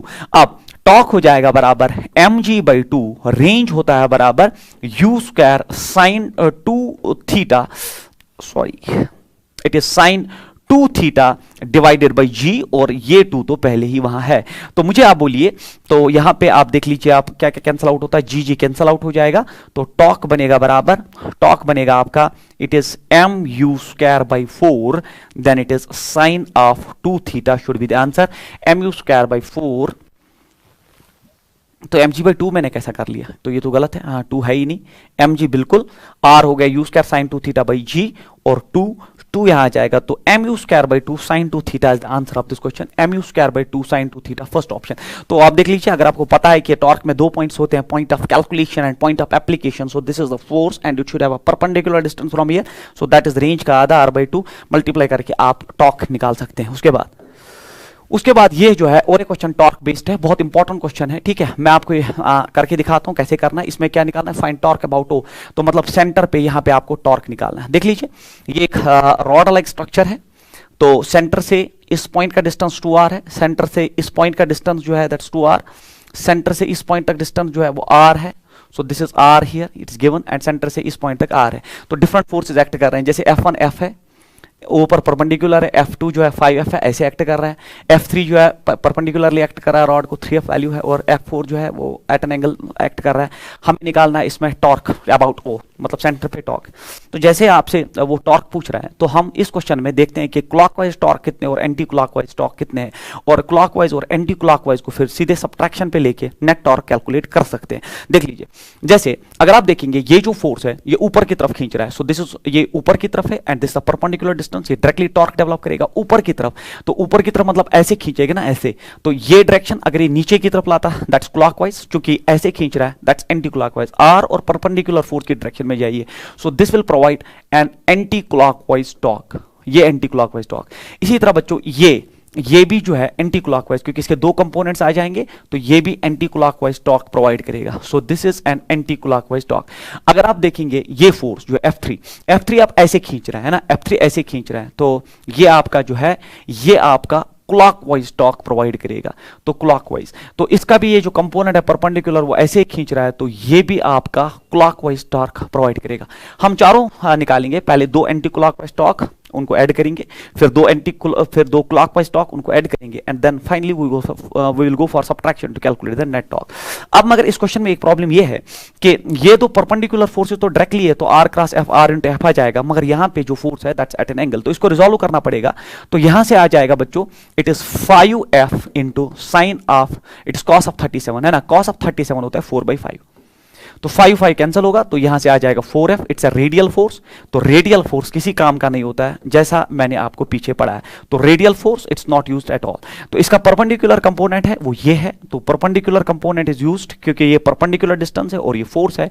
तो ये कितना आ जाएगा, it will be 5 sine of 37, तो ये आ जाएगा 5 इंटू साइन ऑफ 37 होता है 3/5, तो 5 कैंसल, तो ये आ जाएगा 3f, ये आ जाएगा आपका 3f, तो इसका कंपोनेंट। इसी तरह इसको भी रिजॉल्व करिए, तो इसके 2 कंपोनेंट्स, एक यहां से आएगा और दूसरा यहां से आ जाएगा, क्योंकि कॉस वाला रेडियल है and radial is not required, radial किसी काम का नहीं। परपेंडिकुलर देख लीजिए, that is √2f into sine of 45, sine of 45 होता है 1/√2, √2 कैंसल, √2 कैंसल, तो ये सिर्फ बचता है f, so this is only f। तो मतलब we don't have to use √2f, हमारा सिर्फ ये f है perpendicular, and we don't have to use here 5f, इसका सिर्फ 3f पार्ट जो है यहां की तरफ बचता है। अब चलिए, अब इस क्वेश्चन को हम ऐसे करते हैं, will go for this question like this. देखिए, मैं यहां पे एंटी क्लॉकवाइज 2 टॉर्क और यहां पे क्लॉकवाइज 2 टॉर्क जो है लिखने जा रहा हूं। तो एंटी क्लॉकवाइज में मेरे पास ये एक टॉर्क है। देखिए, टॉर्क क्या होता है, force multiplied by perpendicular distance. तो एंटी क्लॉकवाइज टॉर्क जो है आपका, anti clockwise torque is equal, देखिए फोर्स है आपका 3f multiplied by perpendicular distance, तो 3f multiplied by perpendicular distance about centre, so 3 into 2 is 6rf, तो ये हो गया 6rf, और फिर ये भी है, तो it is r into f, इसका वैल्यू f है, तो प्लस r इंटू f, तो एंटी क्लॉकवाइज टॉर्क जो है आपका 7rf है। तो this is your anti clockwise torque. अब जब हम क्लॉकवाइज पे चले जाते हैं, जब हम क्लॉकवाइज पे जाएंगे, तो अब आप देख लीजिए, देखिए क्लॉकवाइज टॉर्क जो आपका है, तो ये हो जाएगा आपका r इंटू 3f, है ना, r, ये r हो गया और इसका वैल्यू 3f, तो हो गया that is 3rf, then plus आपका जो क्लॉकवाइज और एक है, तो उसका f वैल्यू है और डिस्टेंस 2r है, तो it is 2rf, it is 2rf, it is 2rf, तो ये हो गया, तो 3 + 2 होता है 5, तो क्लॉकवाइज नेट टॉर्क है आपका 5rf। तो 2 टॉर्क। अब देखिए, ये एंटी क्लॉकवाइज है 7rf और क्लॉकवाइज, तो नेट जो बनेगा, टॉर्क नेट जो बनेगा, that will B 7rf minus 5rf, so that will be only 2rf is the answer of this question, and that will be anti clockwise, that will be anti clockwise, क्योंकि anti clockwise ज्यादा है। 2RF anti clockwise should be the answer 2RF।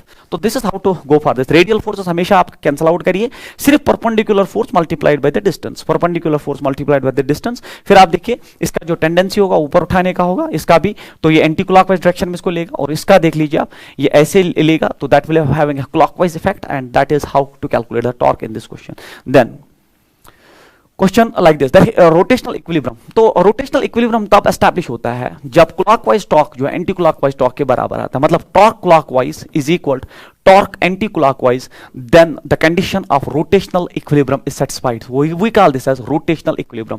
तो जैसे आपका translational equilibrium कब आता है, जब नेट फोर्स जो बॉडी पे जीरो होता है, नेट फोर्स जब बॉडी पे जीरो होता है तो उसका ट्रांसलेशनल इक्विलिब्रियम आता है। और जब रोटेशनल इक्विलिब्रियम की बात हम करें तो जब नेट टॉर्क बॉडी पे जीरो आ जाए तो उस बॉडी का रोटेशनल इक्विलिब्रियम आता है। तो नेट टॉर्क कब जीरो आ जाएगा, जब clockwise torque anti clockwise torque को बैलेंस करेगा। जैसे अर्लियर क्वेश्चन में एंटी क्लॉकवाइज टॉर्क ज्यादा था क्लॉकवाइज से, इसलिए नेट टॉर्क आया 2RF and that will have an anti-clockwise direction. But in this case we are going for a thing that's called as rotational equilibrium, और rotational equilibrium तब establish होता है जब clockwise torque anti-clockwise torque को balance करता है। अब मैंने ये एक न्यूमेरिकल पैटर्न बना दिया इधर, बहुत आसान है, आप इसको आराम से कर सकते हैं, ऐसा कुछ नहीं है, क्योंकि आपने डायनेमिक्स पे मेरे पास पढ़ा है। तो मुझे आप बोल दीजिए ये एक रॉड है, इस पे आपने रोप टाई कर दिया लाइक दिस, तो आपको इसका रोटेशनल इक्विलिब्रियम, सो यहाँ पे ये लीवर है, जहाँ पे फिक्स्ड है लाइक दिस, इसका डिस्टेंस यहाँ से यहाँ तक x2 है और यहाँ से यहाँ तक x1 है। If it is visible this is x1 here, this is x2 here, so ये एक मास है, और फिर यहाँ से पुली सिस्टम है, आपको इसका रोटेशनल इक्विलिब्रियम की कंडीशन बनानी है।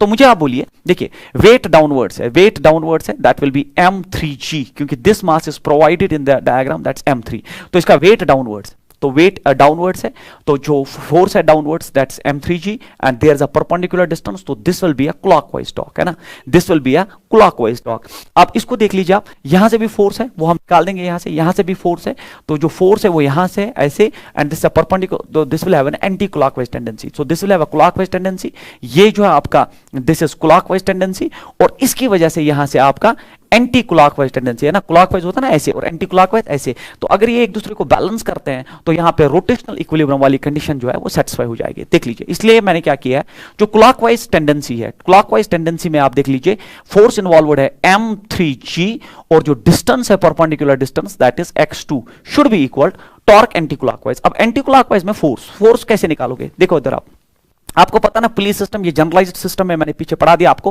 कि इसमें टेंशन डेवलप होता है, और वो टेंशन होता है twice of m1 m2 divide by m1 plus m2।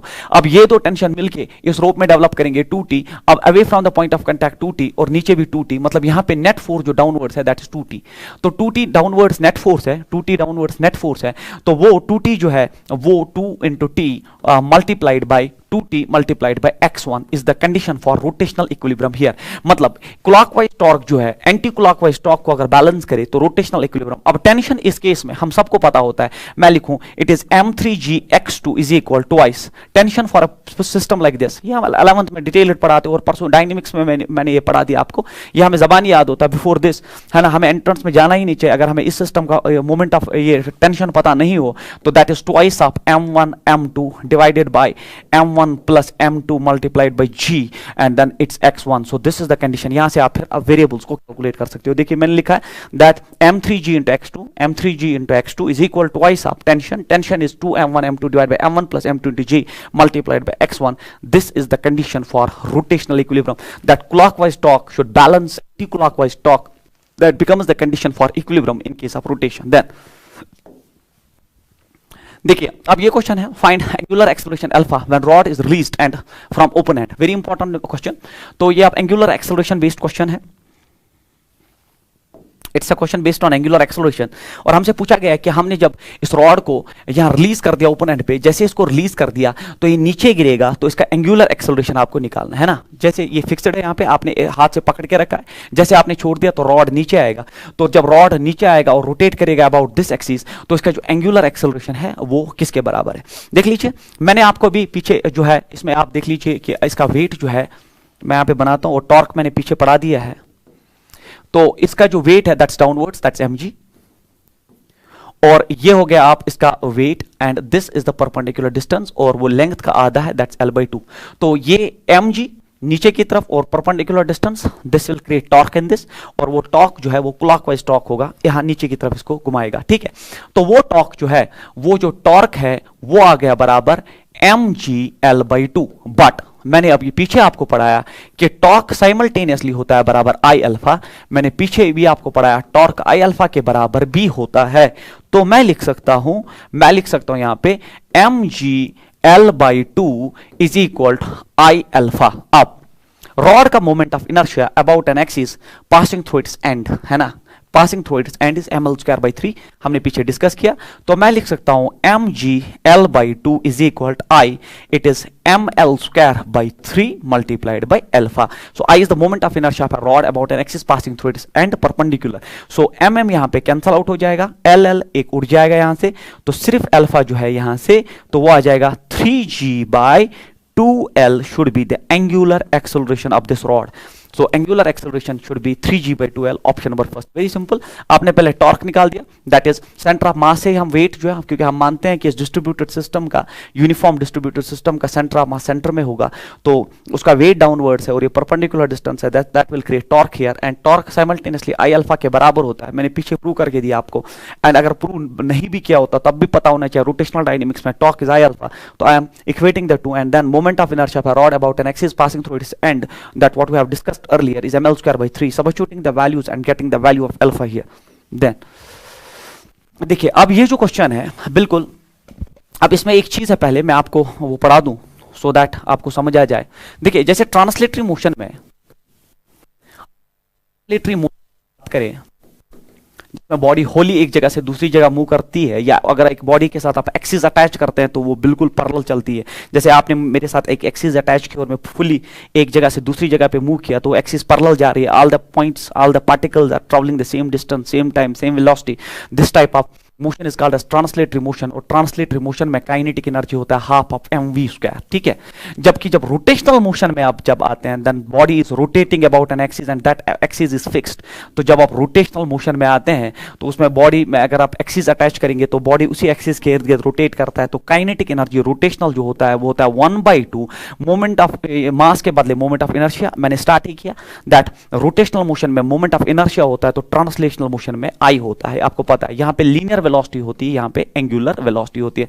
So this is the formula for that kinetic energy in case of rotational motion, and this is the formula for kinetic energy in case of translatory motion. चलिए, अब हम उस question पे वापस जाते हैं। देखिए, इसमें क्वेश्चन है, rod is released from rest in vertical position. तो आपके पास एक रॉड है जिसका मान लीजिए कुछ मास m होगा, जिसका मास m है और कुछ लेंथ l है।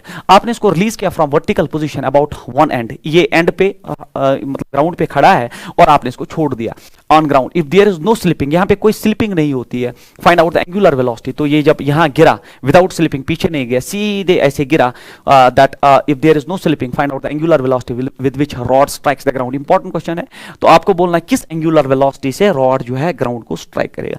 इसके क्वेश्चन में जो है, यहां पे आप conservation of mechanical energy use कर सकते हैं। You can use thing here that's called as conservation of mechanical energy. अब आप सोचेंगे कि कंजर्वेशन ऑफ मैकेनिकल एनर्जी क्या है, तो कल मैंने वर्क पावर एनर्जी के लेक्चर में बिल्कुल conservation of mechanical energy detail में पढ़ाया। कंजर्वेशन ऑफ मैकेनिकल एनर्जी मतलब जब कोई एजेंट और नॉन कंजर्वेटिव फोर्स नहीं होता है सिस्टम पे, तब या सिर्फ वहां पे कंजर्वेटिव फोर्स होता है, तब मैकेनिकल एनर्जी रिमेन्स कंजर्व्ड। उसका मतलब initial kinetic energy initial plus potential energy initial should be equal to kinetic energy final then plus that is called as potential energy final. क्योंकि ये चेंज नहीं होगा, क्योंकि ना कोई नॉन कंजर्वेटिव एजेंट है यहाँ पे। अगर ये स्लिपिंग तो फ्रिक्शन आ जाता है, यहाँ पे है ही नहीं ऐसा, और कोई एजेंट नहीं, कोई इसको धक्का नहीं दे रहा है, खुद ही रिलीज होकर चला गया, एजेंट भी नहीं है, नॉन कंजर्वेटिव फोर्स नहीं है, सिर्फ एक कंजर्वेटिव फोर्स ग्रेविटेशनल फोर्स के अंडर मूव कर रहा है। तो इसमें मैकेनिकल एनर्जी का कंजर्वेशन एप्लीकेबल है, और फिर that initial kinetic energy plus initial potential energy is equal to final kinetic energy plus final potential energy.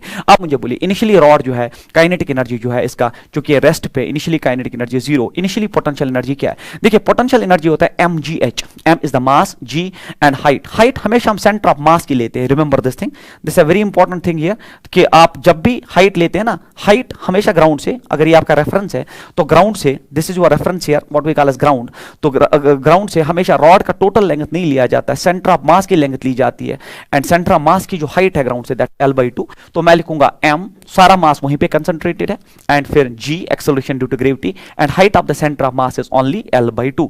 अब फाइनल काइनेटिक एनर्जी जो है जब ये गिरेगा that will B 1/2 I omega square, है ना, 1/2, क्योंकि ये एंगुलर वेलोसिटी से गिर रहा है अबाउट एन एक्सिस, मतलब फिक्स्ड हो गया है यहाँ पे, और फिर ये एंगुलर वेलोसिटी से नीचे गिर रहा है, तो it's kinetic energy will be 1/2 I omega square, और फाइनल पोटेंशियल एनर्जी 0, क्योंकि ये रेफरेंस पे वापस आ गया, और जब रेफरेंस पे ही वापस आ गया तो पोटेंशियल एनर्जी का concept over and out. Now ये हो गया मेरे बच्चों mgl/2 इज इक्वल 1/2। अब moment of inertia of rod about an and, है ना, क्योंकि इसी एंड पे ही रोटेट कर रहा है, दैट्स ml²/3, बिल्कुल मैंने पढ़ाया आपको, ml²/3 and then it is omega square, क्योंकि rod about an axis which passes through its end perpendicular to the rod is ml²/3, हमने पूरा डिस्कस किया। m यहां से चला जाएगा बच्चों, और फिर ये हो जाएगा यहां से एक L यहां से उड़ गया, तो फिर ये 2 इस 2 के साथ उड़ गया, तो यहां 3g नीचे आ जाएगा, वहां से एक L is equal to omega, उसका रूट यहां आएगा, so omega is root of 3g/L should be the answer of this question. 3g/L is the answer of this question, first option is the answer of this question. तो इसका first option answer है, तो मैंने conservation of mechanical energy से किया, क्योंकि इसमें कोई जो नॉन स्लिपिंग थी, मतलब resistive forces are absent, agent कोई नहीं था जो धक्का दे रहा था, क्योंकि it's only moving under now conservative forces, and therefore law of conservation of mechanical energy is valid, which I have discussed in the previous chapter, that's work power energy in detail, and then initial kinetic plus initial potential should be final kinetic and final potential. Using all those things, then here we can calculate the angular velocity with which it will strike, the center of mass will strike the ground is root of 3g/L. then उसके बाद आप देखिए angular momentum. Angular momentum भी एक जबरदस्त concept है जो आपको बिल्कुल क्लियर होना चाहिए कि एंगुलर मोमेंटम जो है it is also we call this as it's analogous to that of, we can write here it's analogous to that of momentum, that's p in translatory motion. तो मतलब जो ट्रांसलेटरी मोशन में है p का मतलब है वो एंगुलर मोमेंटम का मतलब, एंगुलर मोमेंटम हम L से डिनोट करते हैं फिजिक्स में, तो मतलब जो P का मतलब है, जो P का मतलब ट्रांसलेटरी मोशन में है, वही L का मतलब रोटेशनल मोशन में है, और जैसे मैंने बोला जो M का मतलब ट्रांसलेटरी मोशन में है, वही I का मतलब रोटेशनल मोशन में, तो it is analogous to that. Now how it is defined like this. अगर मैं यहाँ पे कार्टेशियन सिस्टम बनाऊं तो this is O, this is X and this is Y, तो यहाँ पे एक पार्टिकल है जिसका मास m है and it's moving with some speed v, तो इसका मोमेंटम अगर आपसे कोई पूछे ट्रांसलेटरी कंसेप्ट तो आप बोलेंगे sir mass into velocity is the momentum, मगर वो अगर आपसे एंगुलर मोमेंटम पूछे तो फिर से अबाउट सम पॉइंट पूछेगा, about some point, that's point of calculation, तो वो पूछता है about this point you have to calculate its moment of inertia, so our point is this, centre of the Cartesian coordinate system के centre के हिसाब से वो आपसे मोमेंट एंगुलर मोमेंटम पूछता है, तो angular momentum is asked with reference to some point and that point is called as point of calculation. तो ये हमारा रेडियस वेक्टर है, और फिर let us consider this angle be theta, तो ये r जो है इसको रिजॉल्व करिए, this will be r cos theta and this will be r sin theta, मतलब ये जो है r का r sin थीटा वाला कंपोनेंट है और मोमेंटम उस पे परपेंडिकुलर है, तो angular momentum is defined as this momentum multiplied by the perpendicular distance from the origin where it is asked. आपको इस पॉइंट के रेस्पेक्ट में पूछा गया है, तो आपको इसकी perpendicular distance, momentum multiplied by the perpendicular distance, so this is not the perpendicular distance, this is the perpendicular distance, तो आपका एंगुलर मोमेंटम बनेगा बच्चे, एंगुलर मोमेंटम जो है आपका जो एंगुलर मोमेंटम बनेगा that will be equal to that momentum, that's p, है ना, and then it is r sin theta perpendicular distance and p, क्योंकि ये जो है मास इनटू वेलोसिटी आपका मोमेंटम होता है, तो ये बनेगा L is equal to r p sin theta, ये आपका बना, और आपको a b sin थीटा पता है, तो एंगुलर मोमेंटम हो जाएगा r cross p, that is the angular momentum for a body like this, so this is angular momentum again a vector and is given by r cross p, तो ये आपका angular momentum मैंने पहले ही लिख दिया था, बट आप हमेशा याद रखिए कि आप momentum multiplied by perpendicular distance about the point for which he is asking you that calculate the angular momentum, तो फिर जब आपने डिस्टेंस देखा तो आप इसको परपेंडिकुलर डिस्टेंस में कन्वर्ट करिए with respect to that momentum, तो ये इसका r cos theta, r sin theta, अगर इसको एक्सट्रापोलेट किया जाए तो this perpendicular distance multiplied by momentum is your angular momentum, ये आपका एंगुलर मोमेंटम बनता है। तो अगर आप इसका 90 डिग्री एंगल लेंगे तो मतलब ये सीधे जो है आप परपेंडिकुलर डिस्टेंस ले रहे हैं, तो ये बनेगा सीधे L is equal r into p तो फिर आपको पता है L is equal to R into P, P आपका जो है that's M V, but V is omega R, आपको पता होना चाहिए V आपका ओमेगा R है, तो L बनेगा बराबर it is M R square omega, और फिर L बनेगा बराबर एम आर स्क्वायर होता है moment of inertia multiplied by omega. तो एंगुलर मोमेंटम रोटेशनल मोशन में होता है product of moment of inertia multiplied by angular velocity. तो याद रखिए ऐसे एंगुलर मोमेंटम होता है I into omega, where I is moment of inertia and omega is angular velocity. This formula is very important. ये आपका जो है एंगुलर मोमेंटम का बहुत ही इंपॉर्टेंट कंसेप्ट है, that L is equal to I omega, that angular momentum is product of moment of inertia of the body multiplied by angular velocity. मैं इसमें और एक चीज ऐड करता हूं, जैसे आपने पढ़ा होता ना आप translatory motion, this is translatory and this is rotational, ठीक है, दिस इज रोटेशनल। तो आपने पढ़ा होता है यहां पे that Newton second law is F is equal to dp by dt, that is whenever force is impressed on a body its momentum change. तो यहां पे रोटेशनल में फोर्स के बदले टॉर्क आता है, तो it is dl by dt, क्योंकि यहां पे लीनियर मोमेंटम होता है, यहां पे एंगुलर मोमेंटम होता है। और अगर external force, if external force जो है आपका जीरो हो जाता है, तो क्रॉस मल्टीप्लाई करके इंटीग्रेशन करके P बनता है constant, means the momentum of a body remains constant if external force is zero. So P initial momentum is final momentum, it is called as law of conservation of momentum. In the same fashion अगर external torque body पे zero आ जाए, if external torque on the body is zero, then L is constant. L जो है आपका constant आ जाएगा, और जब L कांस्टेंट हो गया तो L initial is equal to L final. इसको law of conservation of angular momentum हम कहते हैं। तो बिल्कुल ट्रांसलेटरी से एनालॉगस तरीके से इसको पढ़ाया जा सकता है। वहां पे मास होता है, यहां पे मोमेंट ऑफ इनर्शिया होता है, वहां पे लीनियर वेलोसिटी, यहां पे एंगुलर वेलोसिटी होती है, वहां मोमेंटम होता है, यहां एंगुलर मोमेंटम होता है, वहां फोर्स होता है, यहां टॉर्क होता है, यहां law of conservation of momentum होता है, यहां law of conservation of angular momentum होता है। This things you have to keep in mind. तो ये आ गया आपका दिस थिंग, हाँ ये क्वेश्चन हमने किया। उसके बाद ये स्लाइड्स मैंने इसमें ऐड कर दी in order to explain you some things. तो उसके बाद ये है, if the radius of earth shrinks to its half find the new duration of the day. Very important question, ये क्वेश्चन जो है बहुत इंपॉर्टेंट है, पूछा जाता है आपसे कि अगर अर्थ का रेडियस हाफ हो गया, श्रिंक होके हाफ हो गया, तो जो नया दिन होगा उसका लेंथ क्या है। जैसे अर्थ का अभी प्रेजेंट अगर आप देखेंगे, प्रेजेंट सिनेरियो ये है कि अर्थ का मास कैपिटल M है और इसका रेडियस R है। तो जब अर्थ का मास M है और कैपिटल रेडियस R है, और रेडियस हमें पता है that 6400 kilometre, it's time period of rotation is 24 hours, है ना। एक दिन जो है वो बना होता है 24 आवर्स का। अब ये बोलता है कि अर्थ श्रिंक हुआ और इसका रेडियस आधा हुआ, मास सेम रहा, है ना। If radius of earth shrinks to its half, तो रेडियस के बारे में कुछ नहीं, find the new duration of day.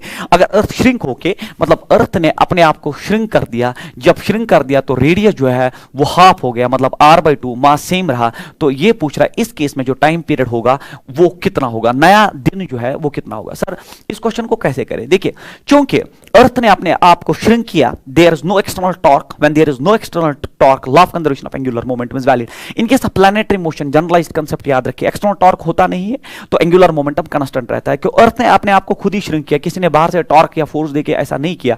तो जब ऐसा नहीं किया तो angular momentum is going to remain constant. So as per law of conservation of angular momentum, initial angular momentum is final angular momentum. Sir why? Because external torque is zero, there is no external torque. Initial angular momentum अगर आप देखेंगे L होता है I omega, अभी मैंने पीछे पढ़ाया L होता है बराबर I omega. Using that logic I, तो ये हो जाएगा I1 omega 1 is equal to I2 omega 2। Very important concept, when external torque is absent I1 omega 1 is equal to I2 omega 2। Why? Because angular momentum is going to remain constant. अब initially moment of inertia कितना था I1, वो था ना solid sphere का 2/5 mr², पीछे तो पढ़ा है मैंने, वो 2/5 mr² multiplied by solid sphere है, तो सॉलिड स्फीयर का mass m radius 2/5 mr²। Omega 1, omega होता है 2π/t, तो ये आ जाएगा 2π/t, t जो 24 आवर्स का दिन है इज इक्वल, क्योंकि इनिशियली 24 आवर्स। अब I2 आ जाएगा, देखिए 2/5,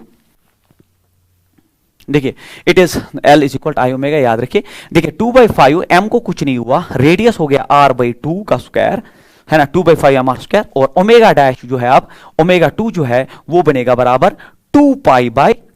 t हमें निकालना है, जो नया time period of the day होगा। देखिए 2π यहां से चला जाएगा, देखिए 2/5 mr², देखिए 2/5 mr² यहां तो कैंसल आउट हुआ। अब जो बचा यहां पे दैट्स 1/24 इज इक्वल, ऊपर जो है कुछ नहीं, it is 1/4t। So 4 6 24, so cross multiply, t is equal 6 hours should be the answer of this question. बहुत इंपॉर्टेंट न्यूमेरिकल है, क्योंकि एक्सटर्नल टॉर्क था नहीं, तो law of conservation of angular momentum is valid, initial angular momentum is equal to final I1 omega 1 is equal to I2 omega 2. Using that logic you can calculate T is equal to 6 hours. Then उसके बाद find the new angular velocity after two masses put gently as shown the figure. बहुत important question है. देखिए जैसे उसने बोला कि initially आपके पास एक डिस्क है, फाइंड द, हाँ ये डिस्क दिया है आपको, so this is a disc here, so this is a disc here. तो इस डिस्क का जो इनिशियली जो है इसका जो मास m है और इसका जो मास जब m है, तो this is small mass here है, ये आपने फिर ड्रॉप किया. देखिए इनिशियली आपके पास डिस्क है, इसका मास कैपिटल M है and it's rotating about an axis of rotation and that axis of rotation के अराउंड जो इसका एंगुलर वेलोसिटी है दैट्स ओमेगा. तो फिर बोलता है कि हमने find the new angular velocity, नया एंगुलर वेलोसिटी निकालो after two masses are put gently. जैसे उसने जेंटली टर्म यूज किया तो वो आपसे कहना चाहता है कि नो एक्सटर्नल टॉर्क इज दिया. When there is no external torque, gently term use करने से इस क्वेश्चन में क्लियर करते हैं उसने कि वहां पे कोई एक्सटर्नल टॉर्क नहीं है. जब एक्सटर्नल टॉर्क नहीं होता है, जब एक्सटर्नल टॉर्क नहीं होता है, एक्सटर्नल टॉर्क जब नहीं होता है तो L is going to remain constant. तो angular momentum is constant means L initial is equal to L final means I1 omega 1 जो है, देखिए मतलब I1 omega 1 जो है वो I2 omega 2 के बराबर होना चाहिए. तो ये जेंटली जो टर्म उसने यूज, इससे आपने एक्सटर्नल टॉर्क नहीं है, angular momentum is constant, initial angular momentum is final angular momentum, so I can use I1 omega 1 is equal to I2 omega 2. अब initially angular momentum before putting these two masses here, तो initial जो आपका angular ये आपका moment of inertia होगा वो होगा ना डिस्क का अबाउट एन एक्सिस होता है ना 1/2 mr². अभी तो पीछे पढ़ा है आपको, capital M multiplied by r² multiplied by omega 1 that is given initially it is omega is equal, क्योंकि डिस्क का moment of inertia about an axis passing through its centre perpendicular the plane is mr²/2. मैंने वही लिखा. अब finally अब gently आपने दो masses add कर दिए, तो पहले डिस्क का अपना मोमेंट ऑफ इनर्शिया है ही that is 1/2 that is m capital M r². अब प्लस अब इसका इस पॉइंट मास का moment of inertia about this axis हो गया ना mr², तो इसका भी mr² हो गया ट्वाइस ऑफ mr² और मल्टीप्लाइड बाय ओमेगा डैश जो आपको निकालना है नया ये आपका एंगुलर वेलोसिटी. तो इसको थोड़ा सॉल्व करते हैं, तो ये रहेगा 1/2 it is capital M r² omega is equal, देखिए मल्टीप्लाइड 2⁴ ये हो जाएगा capital M r² plus 4 small m r² divided by आपका 2 और फिर बाहर आपका ओमेगा डैश है ही. एक चीज थ्रोट कट जाएगी, r² बिल्कुल कैंसल आउट, 2 भी कैंसल आउट हो जाएगा, यहां सिर्फ बचा m ओमेगा, तो टॉप पे सिर्फ बचता है m ओमेगा डिवाइडेड बाय, ये नीचे लाते हैं तो नीचे जाएगा m प्लस यहां बचेगा 4m small m is equal to omega dash. This should be the answer. New angular velocity m omega divided by m plus 4m. m omega divided by m plus 4m. Option number first is the answer. तो gently put करने से उसने आपको clear कर दिया external torque नहीं, angular momentum is going to remain constant, L initial is equal to n final, I1 omega 1 is equal to I2 omega 2. I1 मैंने put कर दिया डिस्क का and omega 1 is omega, I2 फिर disc plus उन दो masses का जो moment of inertia add होके omega dash, and this is how to go for this question. Then देखिए आप rolling down an incline plane, very important concept है. मैं यहां पे पहले आपको समझा दूं rolling down an incline plane. Rolling का कंसेप्ट डिटेल हम आपको पढ़ाते हैं. Let us consider that this is an incline plane of inclination theta and the height of this incline plane is h. आपने कोई बॉडी यहां रिलीज कर दिया और उसने रोल डाउन कर दिया, तो इसने रोल जब किया तो रोलिंग की अलग कंडीशंस होती है, वो आप पढ़ेंगे डिटेल. तो रोल जैसे इसने किया तो हमसे पूछा जाता है ये किस एक्सेलरेशन पे ग्राउंड को हिट करेगा. वो एक्सेलरेशन होता है directly g sin theta divided by 1 plus I by mr². So this is the moment of this acceleration with which it will strike the ground. So whenever a body rolls down an inclined plane, its acceleration, ये directly asked question है ना, ये formula याद ही रखिए आप, इसको derive किया जाता है बट याद रखिए एंट्रेंस के लिए. A g sin theta, g is acceleration due to gravity, theta is angle of inclination, 1 plus I is the moment of inertia of this body.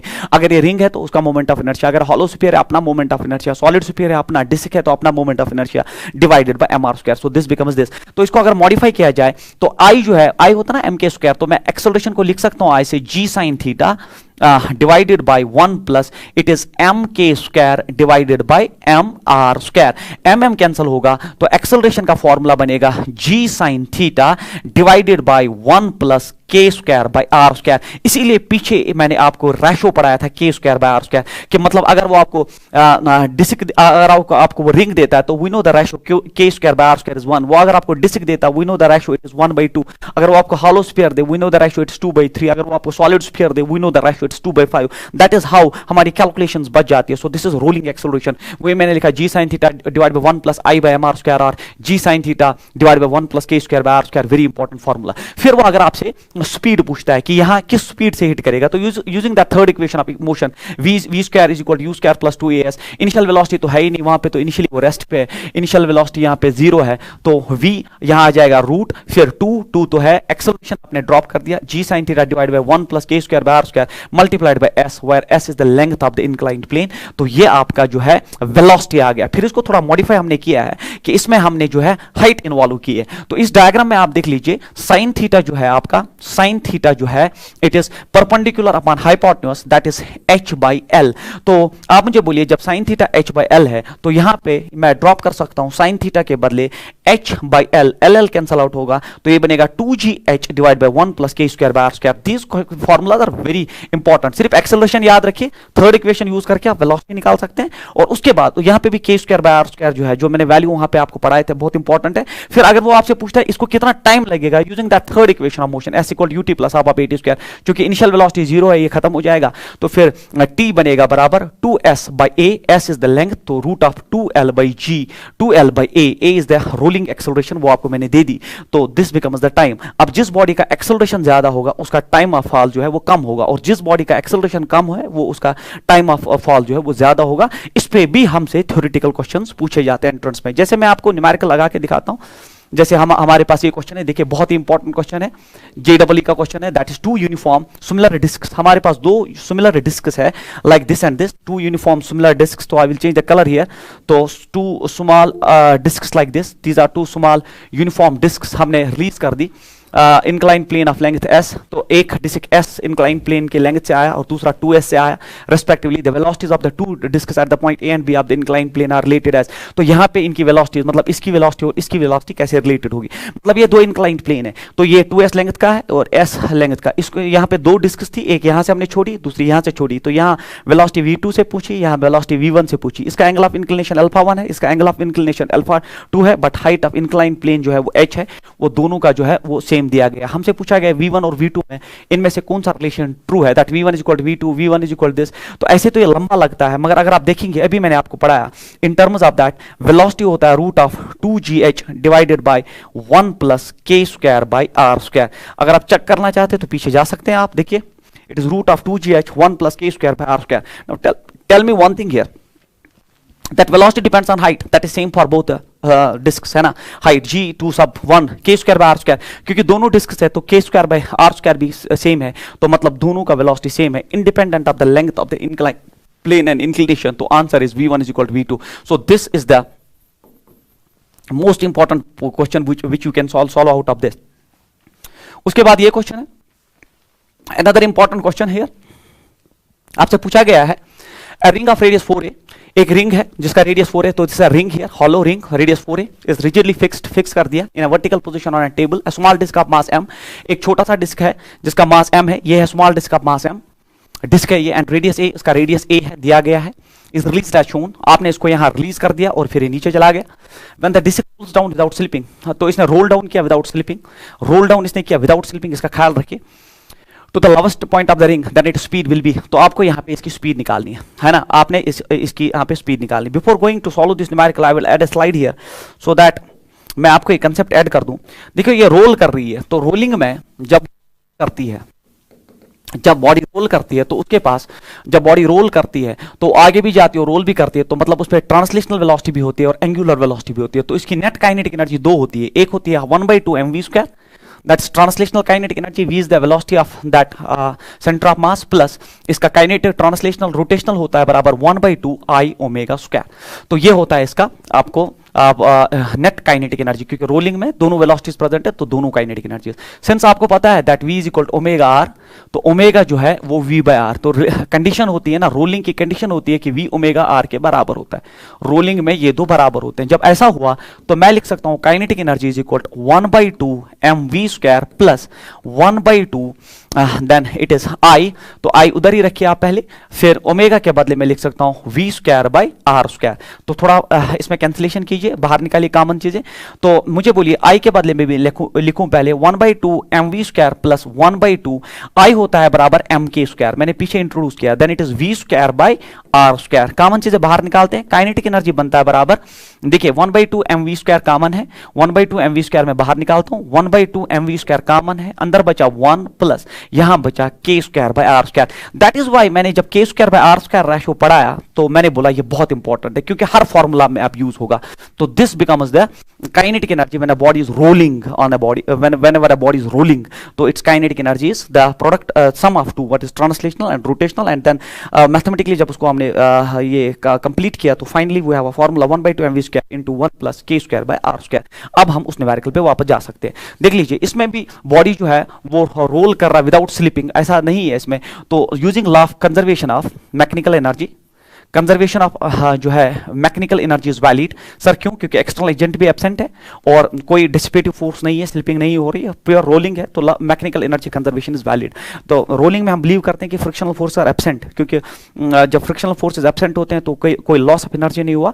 तो initial that kinetic energy plus initial potential energy is equal to final kinetic energy plus final potential energy हम यहां पे use कर सकते हैं। अब मुझे बोलिए, now see here in the diagram, here in the diagram, ये अगर हॉरिजॉन्टल लेवल है तो इनिशियली जब मास यहाँ पे, थोड़ा सा डायग्राम में एरर है, थोड़ा मास यहाँ होना चाहिए, तो इसकी हाइट जो है दैट इज 4a, चूंकि जो रेडियस यहाँ पे उतना ही हाइट यहाँ से भी है, तो initially height is 4a, but initially it is at rest, तो kinetic energy initially 0 plus potential energy is m, इसका मास है, फिर gh जो इसका है that height is given equal to 4a, that's radius of the ring is equal. Finally यहाँ पे motion में आ गया, और चूंकि ये रोलिंग में नीचे आया, जब ये रोल करते हुए नीचे आया तो रोलिंग में दो काइनेटिक एनर्जीज है, और नेट आपको पता है 1/2 mv square into 1 plus k square by R square भी पड़ा है, प्लस फाइनल पोटेंशियल एनर्जी 0 नहीं, फाइनल पोटेंशियल एनर्जी, देखिए गलती हो गई थी यहां से, देखिए फाइनल पोटेंशियल एनर्जी 0 कैसे है, क्योंकि इसका अपना ग्राउंड के रेस्पेक्ट में, this is your reference, ground के रेस्पेक्ट में इसकी हाइट है, तो it is mgh, h is the radius of that. Now tell me one thing, देखिए अगर आप ये 4 mga है और ये mga है, तो यहां आ जाएगा ये 3 mga is equal to now tell me it is 1/2 mv square into 1 plus, अब ये डिस्क नीचे रोल डाउन कर रही है, और मैंने डिस्क का पढ़ाया k square by R square होता है 1/2, इसीलिए मैंने वो रेशो आपको पीछे पढ़ाया था। देखिए m चला जाएगा यहां से, फिर मुझे आप बोल दीजिए ये हो गया 3/2, तो मैं लिखूं 3ga इज इक्वल टू, ये हो गया 3/2 v स्क्वायर, देखिए 3/4 क्योंकि 2 इसके साथ मल्टीप्लाई हुआ, सो इट इज 3/4 v स्क्वायर। अब मुझे आप बोलिए 3 कैंसल, v स्क्वायर हो जाएगा बराबर ga 4ga, तो v हो जाएगा root of 4ga should be the answer of this question, root of 4ga should be the answer. देखिए रूट ऑफ 4ga, तो आपने बिल्कुल law of conservation of mechanical energy use करके इस क्वेश्चन को सॉल्व किया। So your concept should be very clean, है ना। Rotational dynamics is a very big chapter, इसको अगर आप जस्टिफाई करने की कोशिश करेंगे तो क्लासरूम में आराम से इसको ऑफलाइन मोड में पढ़ा के आप इसको जस्टिफाई कर सकते हैं। फिलहाल मैंने इसमें तकरीबन 1 या सवा घंटा लिया होगा, जिसमें मैंने जो है सारे कंसेप्ट्स इंट्रोड्यूस करने की कोशिश की, और मुझे लगता है बच्चों कि आपको ये समझ आया होगा और अच्छा लगा होगा। Thank you for this thing.